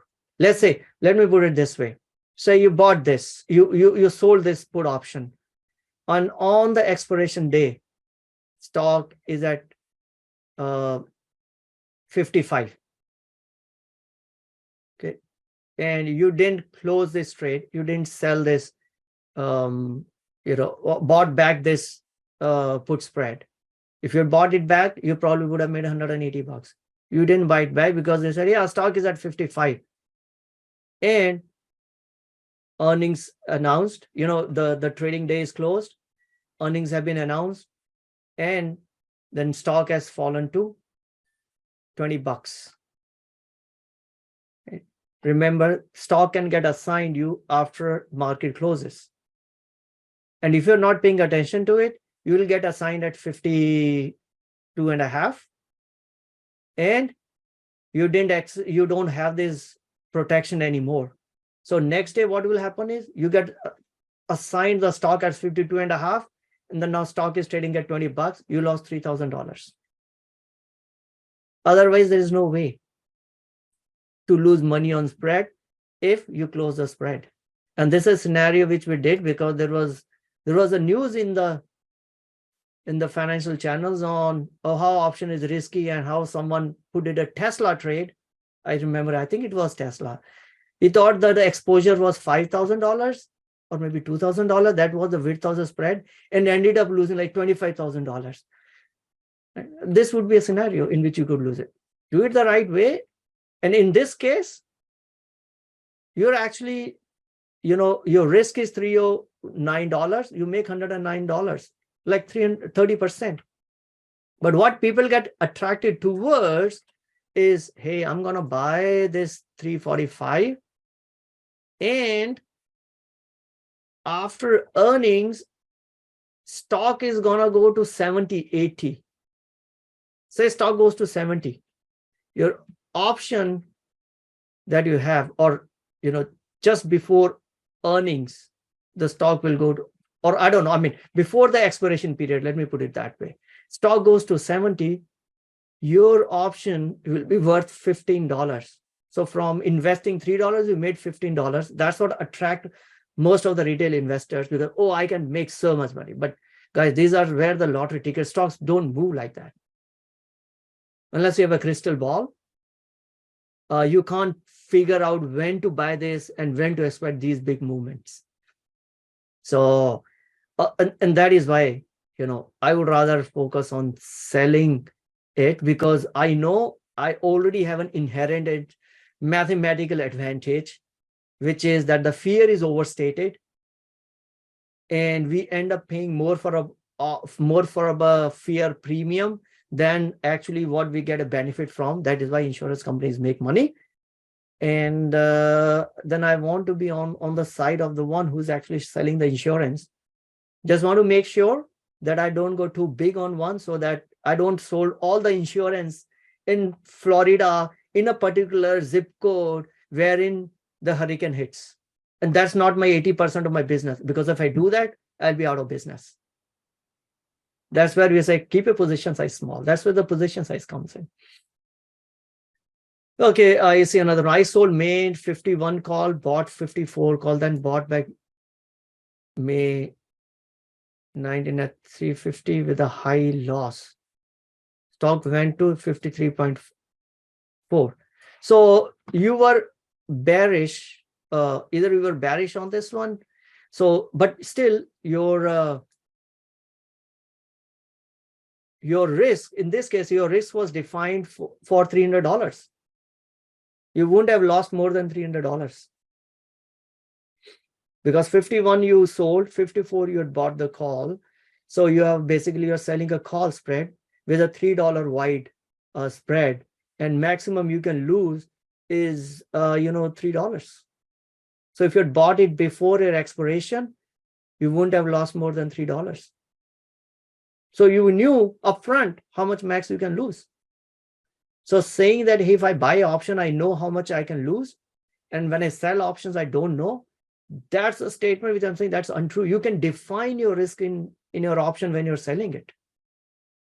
So going back to your case, 51.54, let's, I don't have 51.54, but let's do 55.60. I sold 55, I bought 60.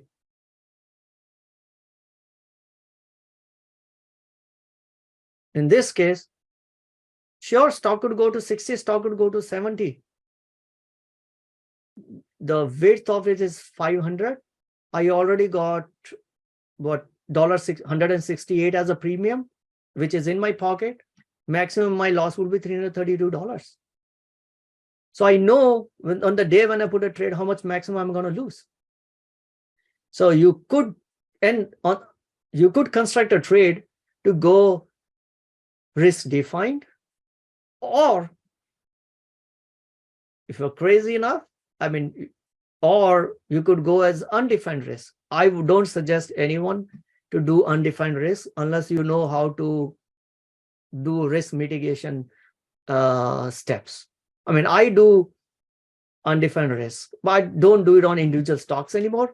But QQQ, I have a lot of short calls because, hey, that's my hedging. And that worked perfectly in 2022 because market was all down. Right? Even if you had bought puts throughout in 2022, every month, you would have still lost money, even though the market was down, because the IV was so overstated. Yeah, the credit was 40 cents and you bought back at $2.10, which is fine because the stock moved against your direction. So I have a lot of call spreads, but I have done it on the stocks that I own in my portfolio. So yeah, I lost, let's say in this case, yeah, I lost $300 on this option trade, but I hold, let's say 200 shares of DocuSign. So those shares have gone up much higher. And today, this year in 2023, I'm sitting in that position because I've been using options to hedge. So I'm losing on the option trade, but my stock overall, my stock portfolio is up. I shouldn't be talking about that because it doesn't matter 1 year how much it is up or low, right? But I'm doing much better than QQQ. That's all I'll say. But I lost money on options this year. But I don't complain because my rest of the stock has gone higher. I'm using it as a hedge. 2022 made a lot on the option side. Right? So you know upfront how much you're going to make, how much you're going to lose. And if you're not willing to take that loss, don't do that trade. So if I were to do something on Docu, right? Let's say if I'm holding, I don't have Docu in my portfolio, but say if I'm holding Docu,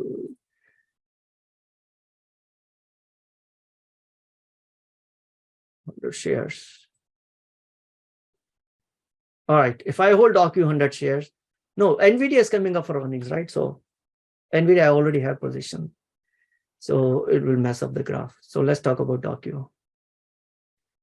Now, 27, no point in doing a new position. I'll go to the next expiration. So yeah, I hold Docu and Docu earning is, okay, so it is before earnings. So might as well do for earnings. I hold Docu and now I'm saying, okay, the earnings coming up. Maybe I'll sell 60, 65, right? Now, if I look at this in isolation, I only get 91 cents in a premium. And if the stock goes more than 65, I lose $409 on this option trade. But if I hold Docu, I will probably do it because here I hold 100 shares of Docu. Right? And if the stock goes to whatever, 60, 65, my overall portfolio will start to go higher. Between 60 and 65, I won't make anything more. The stock continue to go higher. My portfolio or Docu position overall will continue to benefit. But if the stock goes lower, yeah, I'll get another dollar which I can keep in my pocket. So you have to understand what you hold in So Vivek, portfolio. in this plot, if you Yeah. look at how much you get for credit and how much you can lose, you can see that the credit is much less. Yeah. So that's what I got. I got a 40 cents credit, Yeah. but then I had to buy back at $2.10. Yeah. So that is where your IV comes in picture, right? So if I were to look at docu, and that is why I'll look at IV rank. Hold on. So today I want to sell options on Google, but I am not, because hey, the Google's IV rank is down in the dumps. I'm not getting any premium on Google. So I've been trying to sell on QQQ. These maybe a few times when you say, hey, I'm not paying much for option, could you buy it? Sure. But long term doesn't work. Let's go back to let me go back to IV rank.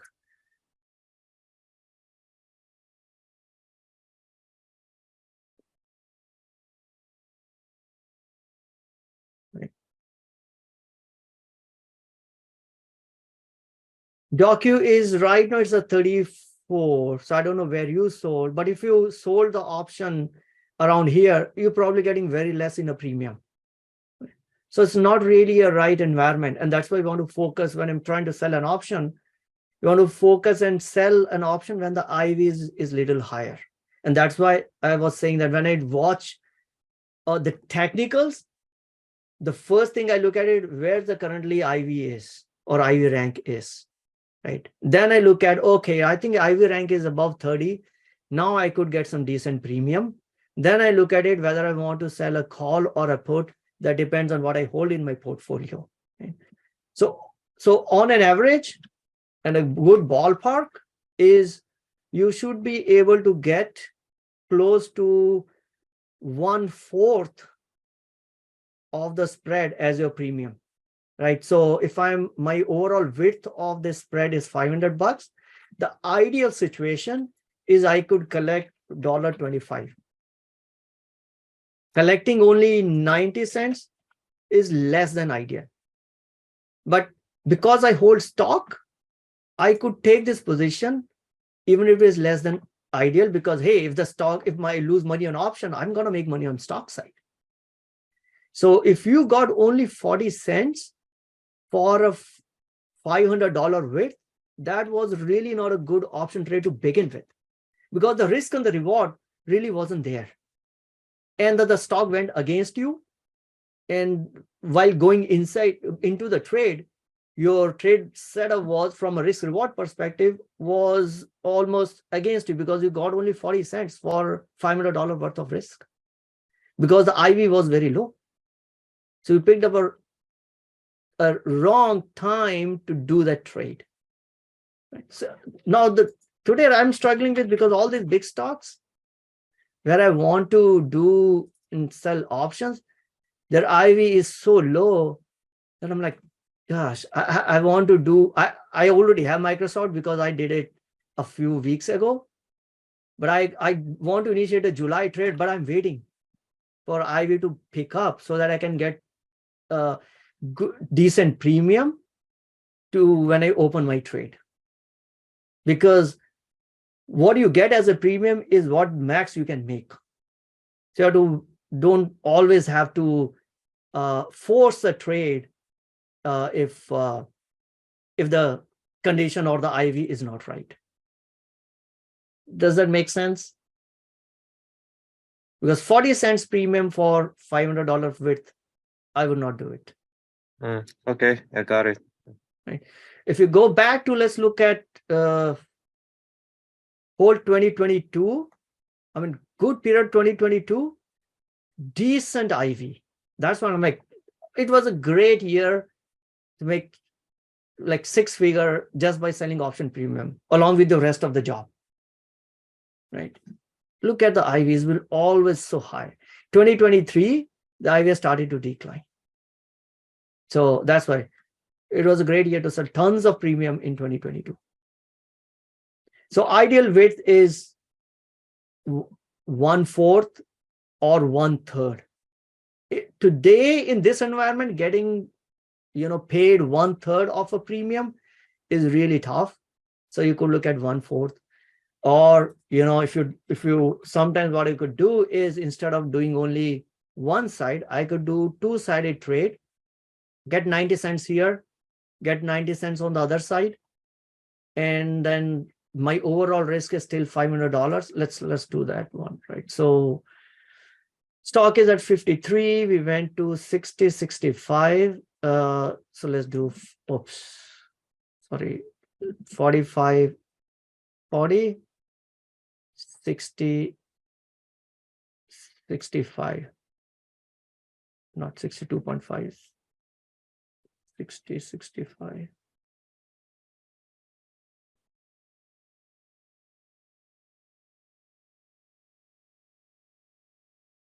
We are what? We're in June, right? So today, the expected movement of the stock is either 63.77 or $42. Like there is a 16% chance that it could be at $63 or $42. Right? So means 70 almost, which is like 32%, 68% chance that the stock will stay between these two. So if that's the case, maybe I'll do this. In this case, I'm getting $1.65 as a premium. Maximum loss is what, 335. So you need to focus on IV or volatility more, because higher the volatility, higher the premium, and that is why you get because you collect more premium to begin with, you get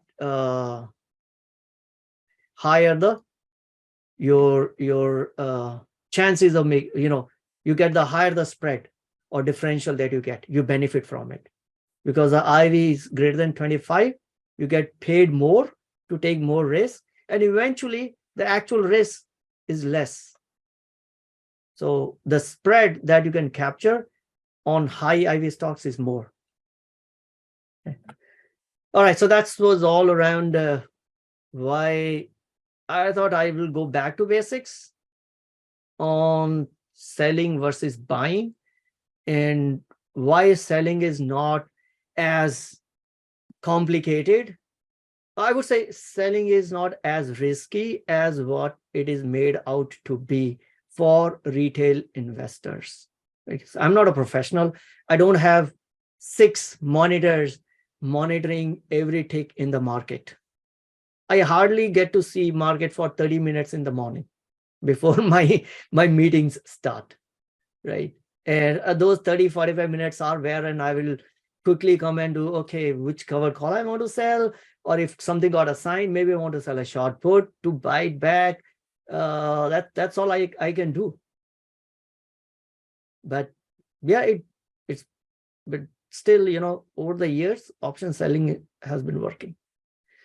But I don't come and don't get an instead when I come and brag about I made 400% or I made 300%, which feels great when you do it, but you can only do it 1% of all your trades, right? Otherwise you are God, which I'm sure no one is. So I would rather do what works best. P. Shank, selling doesn't work for small account, too much money locked until you close. So I started with $5,000 years ago. And only thing I did was, I started with $5,000, then I started adding more.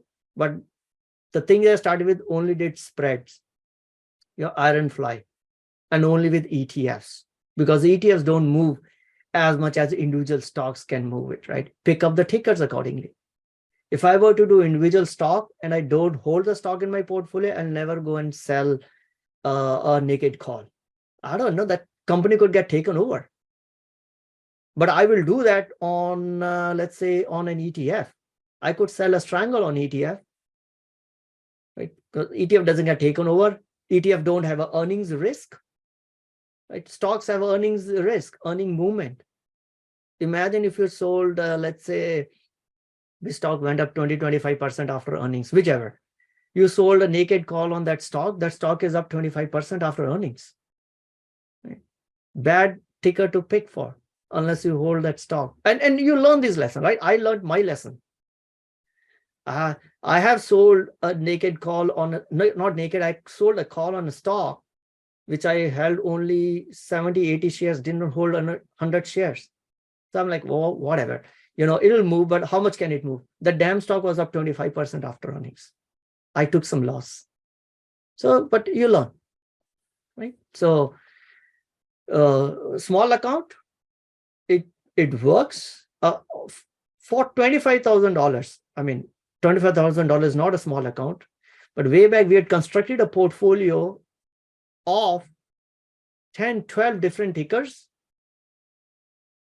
with $25,000 and used only $12,000 because at maximum at any point of a time, if you are selling an option, don't want to use more than 50% of your total buying power. That's what saves you from getting margin calls when you have COVID happens and the stock is down 30%. Those are the other horror stories you will hear. Is you got margin calls because, hey, your buying power that you consumed was too much. Right? So, but those are the concepts. If you learn, it helps. It is buying an option is easy, no doubt, but it's not optimal for your portfolio. Selling an option is not easy. It needs you to spend time in understanding the nuances, how it works, how to manage risk, how to manage portfolio, position sizing, IV, but it is worth spending the time because it is optimal for your portfolio, and that is why professionals do it. Buying options, anyone will do it. 2020, we had a lot of option traders that suddenly became gurus in options in 2020. Right? We don't see them on YouTube anymore. Doesn't work. Long term doesn't work. So even on a small account, so this trade, right, that we did for a DocuSign, it used what, $319, or it blocked only $500, right? Assuming the premium, that the overall spread. So $500 for one trade. So if you have 5,000 and if you're doing spread, you don't have any additional risk, you could do 10 such trades. The trick is pick the right ticker and the right setup. And setup doesn't mean whether it's 50, it's above 50-day moving average or where the 200-day moving average is. Important is where it's IV. Can I get more premium right now? Right? Is stock currently expected? So at this point of a time, we know for sure that historically Docu is expected to move more than what the the premium is providing, because it's at such a low IV rank, right? So that helps. All right, it's not going to come in one day. It will take some time, but I would say spend time on this one. But over long term, I mean, someone else who is an option seller can, or a buyer can come and share their feedback. I just don't want to be in echo chamber. But more I hear about buying, those are flavor of the seasons. They come and go. But those who've been, especially if you hear about a professional, they all talk about selling options, not buying options. Retails all talk about buying option and not selling option, because buying is easy. And you have a chance for unlimited profits, just like you have in a lottery. So that is why it is attractive. But we know that we don't live our lives by, we can't live our lives by buying lottery. But you get a bragging rights if you get, right one time, which I don't get. I don't get bragging rights. I'd never make 400% on particular option, maybe 20. But make 20% consistently is much better than making 400% in one trade. All right, 12:18. We'll spend maybe a few minutes. We'll skip earnings, but what ways we're doing. Okay. Berkshire Hathaway. First of all, let me know, does getting deeper into these options and option strategies help? If that's the case, maybe every session I could devote 30-45 minutes on the basics of options. So today we looked at one basic option is between buying and selling, right? If IV, we sell it because IV is overstated, and that's the reason, mathematical reason why I focus on selling it. Buying it, maybe you can, if you get lucky, that's great. There are a lot of other things that we do in option, right? How to construct a portfolio, how to manage the risk, different option strategies, like I talked about collars and all that stuff. If you guys, if there is interest, maybe we can spend some time. All right, so okay, so Maurice says help me, so yes. Anyone else? Speak now or hold your breath forever. I'll go with Maurice. Okay, I got 2 yeses. All right, maybe I'll pick some topic. And unfortunately, I can't do this whole, 14 sessions of the boot camp, but maybe we can split it and do it over 3, 4, 5 months period of time. Go back to the basic concepts of options. Cool. Let's talk about what did Berkshire Hathaway did. Whale watching. Berkshire love bank. People said, hey, Berkshire has been dumping some shares, but we also saw Berkshire dumped Bancorp and BNY Mellon, but he bought Capital One, $1 billion worth of shares, but it's only 0.3% of Berkshire portfolio. And again, go beyond the news. The news was Berkshire took a big stake of $1 billion. But it's like 1/3% of the Berkshire portfolio. This is like what I have in my portfolio as what I call moonshot or rocket shift, right? Even if Capital One goes bankrupt tomorrow, it's not even a scratch on Berkshire Hathaway. So if you followed Berkshire Hathaway, read the news, especially the financial media, which will always, amplify the news because that's where they get all the eyeballs. Say, oh, $1 billion purchase, and you go and put 10% into Capital One thinking, oh, I'm going to follow Berkshire Hathaway, and the capital goes down. It's not Warren Buffett to be blamed. Guys, you put 0.3%, then I agree. Right? So it's not really meaningful. Again, does that mean start to love banks? No, because he cleaned up his other positions in bank. Surprisingly, he didn't pick any regional banks. But there is one person who picked regional banks. We're going to talk about that. Bobby says, when can we expect recording on YouTube? YouTube will go next week, but like tomorrow, I'll have it on my website, which is, so it goes on the website on the same week. Then a week later, I have to do some more work to put it on YouTube, so that I take a week and I'll put it on YouTube a week later. So Bob, if you join later, and again, you don't have to wait for me to come and talk about options. All these things we talked about way back in 2021 when we did what? This was like 4th round of option bootcamp. So you can go and view all these recordings. It's there on the my website, optionkick.com. No charge. It's free on basic intro, how do you acquire shares, consistent income, covered calls, get into the details of what's the money in essays. Now, this is what Pishang I was talking about was when you open the trade, this is the checklist that we should run in our mind. And I used to have a post-it when I started my option journey. Now it has become a muscle memory, right? Then you said small account doesn't work. So I think in number 5th, you will see small account option strategies. If you have a small account, what option strategies you can use even with a small account. And I think 6th one is where we built a diversified 10 plus or 11 plus ticker portfolio using options only, I think 10K or 12K.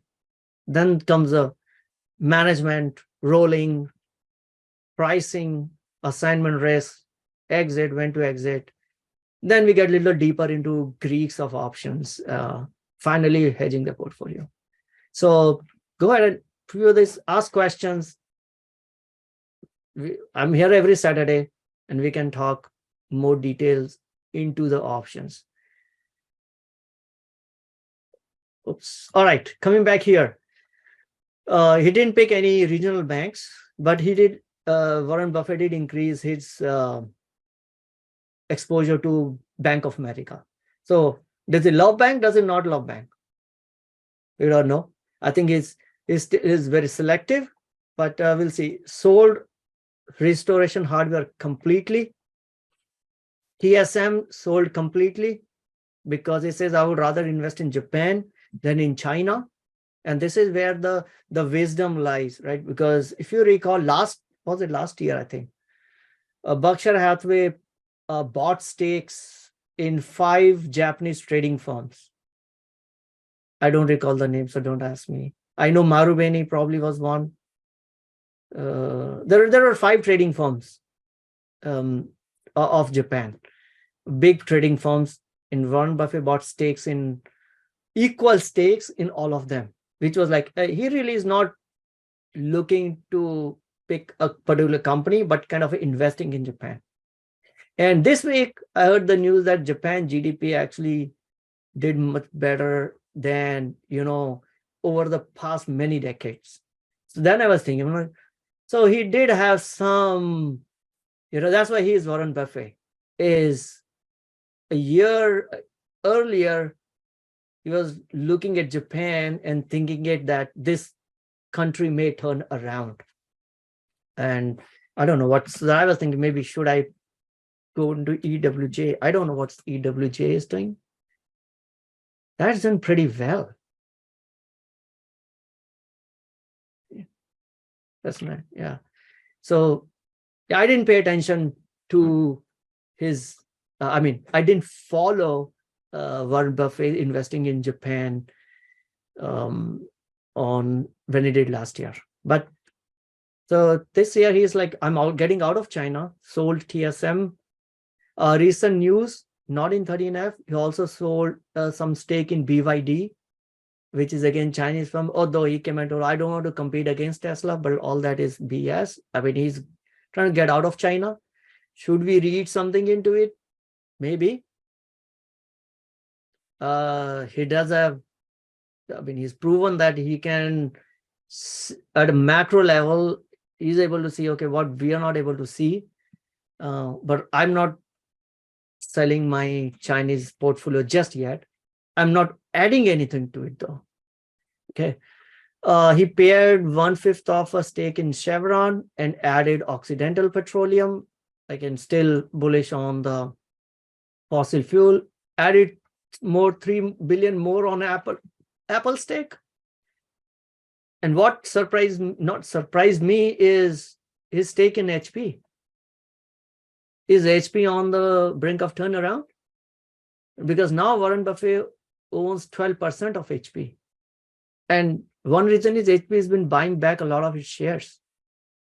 And if you know Warren, he loves share buybacks, he loves dividends. Activision Blizzard is, I think, is about sold some portion of Activision Blizzard. This was a merger arbitrage play anyway. Surprising, 51,000 shares of a small company for $1 million. If he wants, he could buy the whole company for 500 million, right? 500 million is nothing for Berkshire Hathaway, but VTS, but $1 million exposure, it's got 10% dividend yield. I have to look into this company, what this is. But that was an interesting one. Added more to Paramount, paired some of General Motors and McKesson Corp. So if you own any of these, and if you want to, follow Buffett, or these are his movements. Okay. What other whales? A lot of whales are now buying into AI, and that is why we see all these stocks are like 100% up. Stanley Druckenmiller continue to add to Microsoft and NVIDIA. David Tepper of Appaloosa, Microsoft, NVIDIA, ARKK. Bill Ackman, Alphabet, Dan Loeb, Alphabet. Again, all these are their AI plays. Warren says China is un-investable. That's what Warren says. But here's another one who's doubling down on China. Michael Burry, doubling down on Alibaba, China, and regional banks, which is First Republic, PacWest, Western Alliance. 20% of Michael Burry's portfolio is now on Alibaba, in Chinese companies. So is China uninvestable? Who do you want to go with? Warren Buffett? Then you should sell. If you are a fan of Michael Burry, you should double down. Right? Or if you are your own decision maker, see what's your position size in China and understand the risk that come from a government that controls the business, and act accordingly. All right, so that's all I think for today. Oh, thank you for the list of 5. Marubeni, Mitsubishi, Sumitomo, Itochu, and Mitsui. Who is closer to exploration? You're talking about between Warren Buffett and Michael Burry?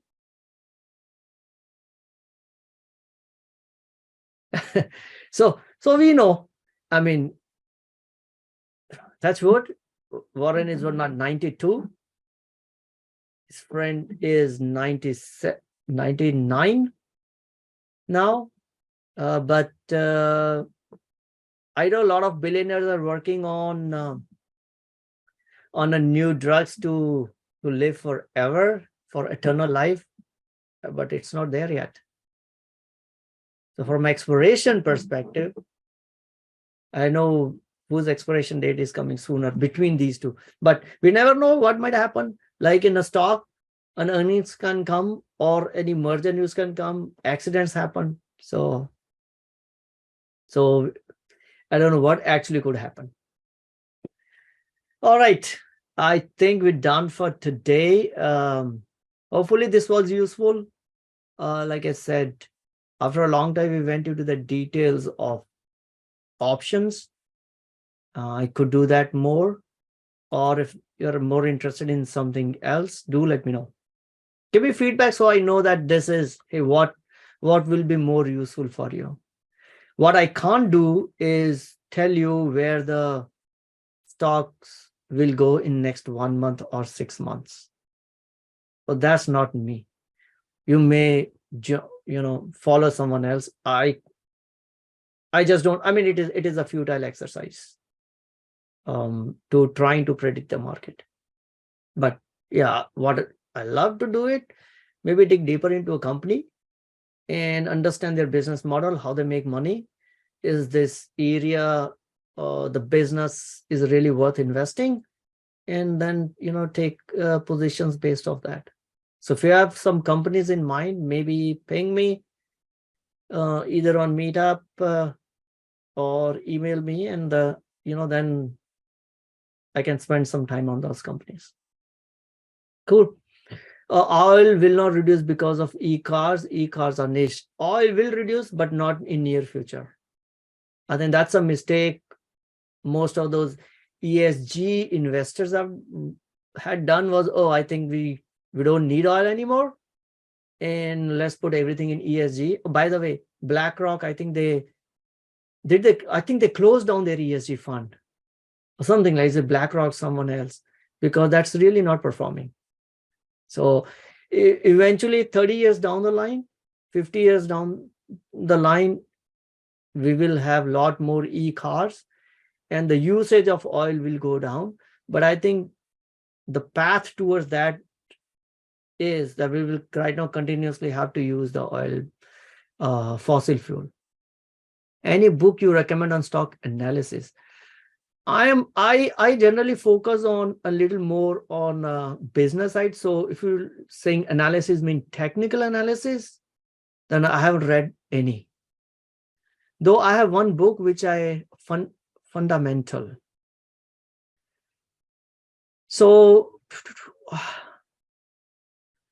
no, fundamental, I don't think I've read any book, but I focus on looking at basically doing the basics of, business, competition, moat, looking at a balance sheet, cash flow statement, and operating statement of operations. I have not read any book to come up to speed. I mean, I learned through watching a lot of YouTubes on how to analyze the statements, not the charts, but how to analyze financial statements. But let me find out. I think somewhere I have a list. I've not read myself, but I think I do probably have a list of books good for investing purposes. And I guess probably there is someone around fundamental analysis of a stock also. So I'll take a note. I'll bring it next week. By the way, this week I'm going to start on a new book because I finished that oil, which is Buy and Hedge. So Buy and Hold, I've read many books on Buy and Hold, but one book that I came across is Buy and Hedge, and this is what actually I do, is buy and hedge. J.J. Kinhan, I don't know who says it. I just picked up from library. Maybe J.J. Kinhan is a known name. He was a TD Ameritrade guy then. Is that the guy? Oh yeah, the book is this. Yes, this is the book cover. Okay. Is it J.J. Kinhan? Oh no, J. Pestrelli. This is the book I have. So I want to read through this and see, do they suggest anything different of what I am doing? Which I use options so that I can buy and continuously hedge it, so that I can extend my buy and hold. I can extend my hold period. I want to see if what I can learn from this book to hedge and continue to hold the stocks that I want to. Okay, essential option strategies, J.J. Kinhan. Yeah. So again, so there are a lot of books on option strategies. You can find out even Investopedia. I think they have some great articles on individual option strategies.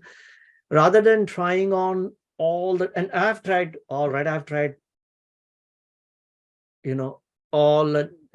naked options, spread options, back ratios, spreads, Batman options, lizard options, butterflies. Yeah, these are the funny names of the option strategies, but eventually I think over the years you figure out, okay, these 3 or 4 will be the major part of your wheelhouse, and then the other ones are the exotic ones which you might use once in a while.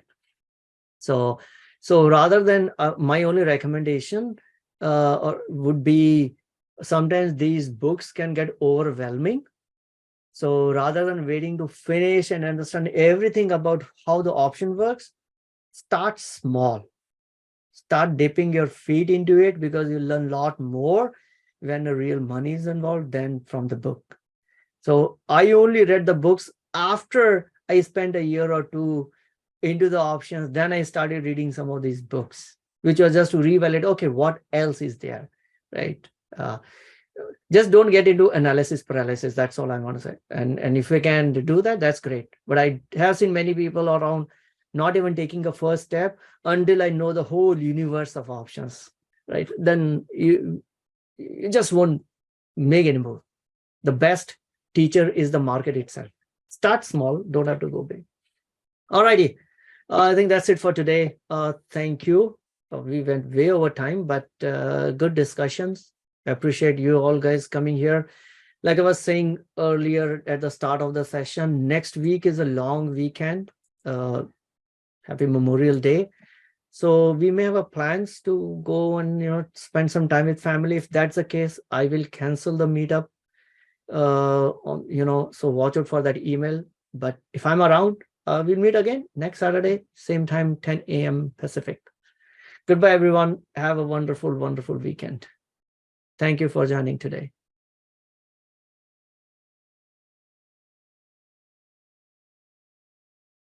Bye-bye.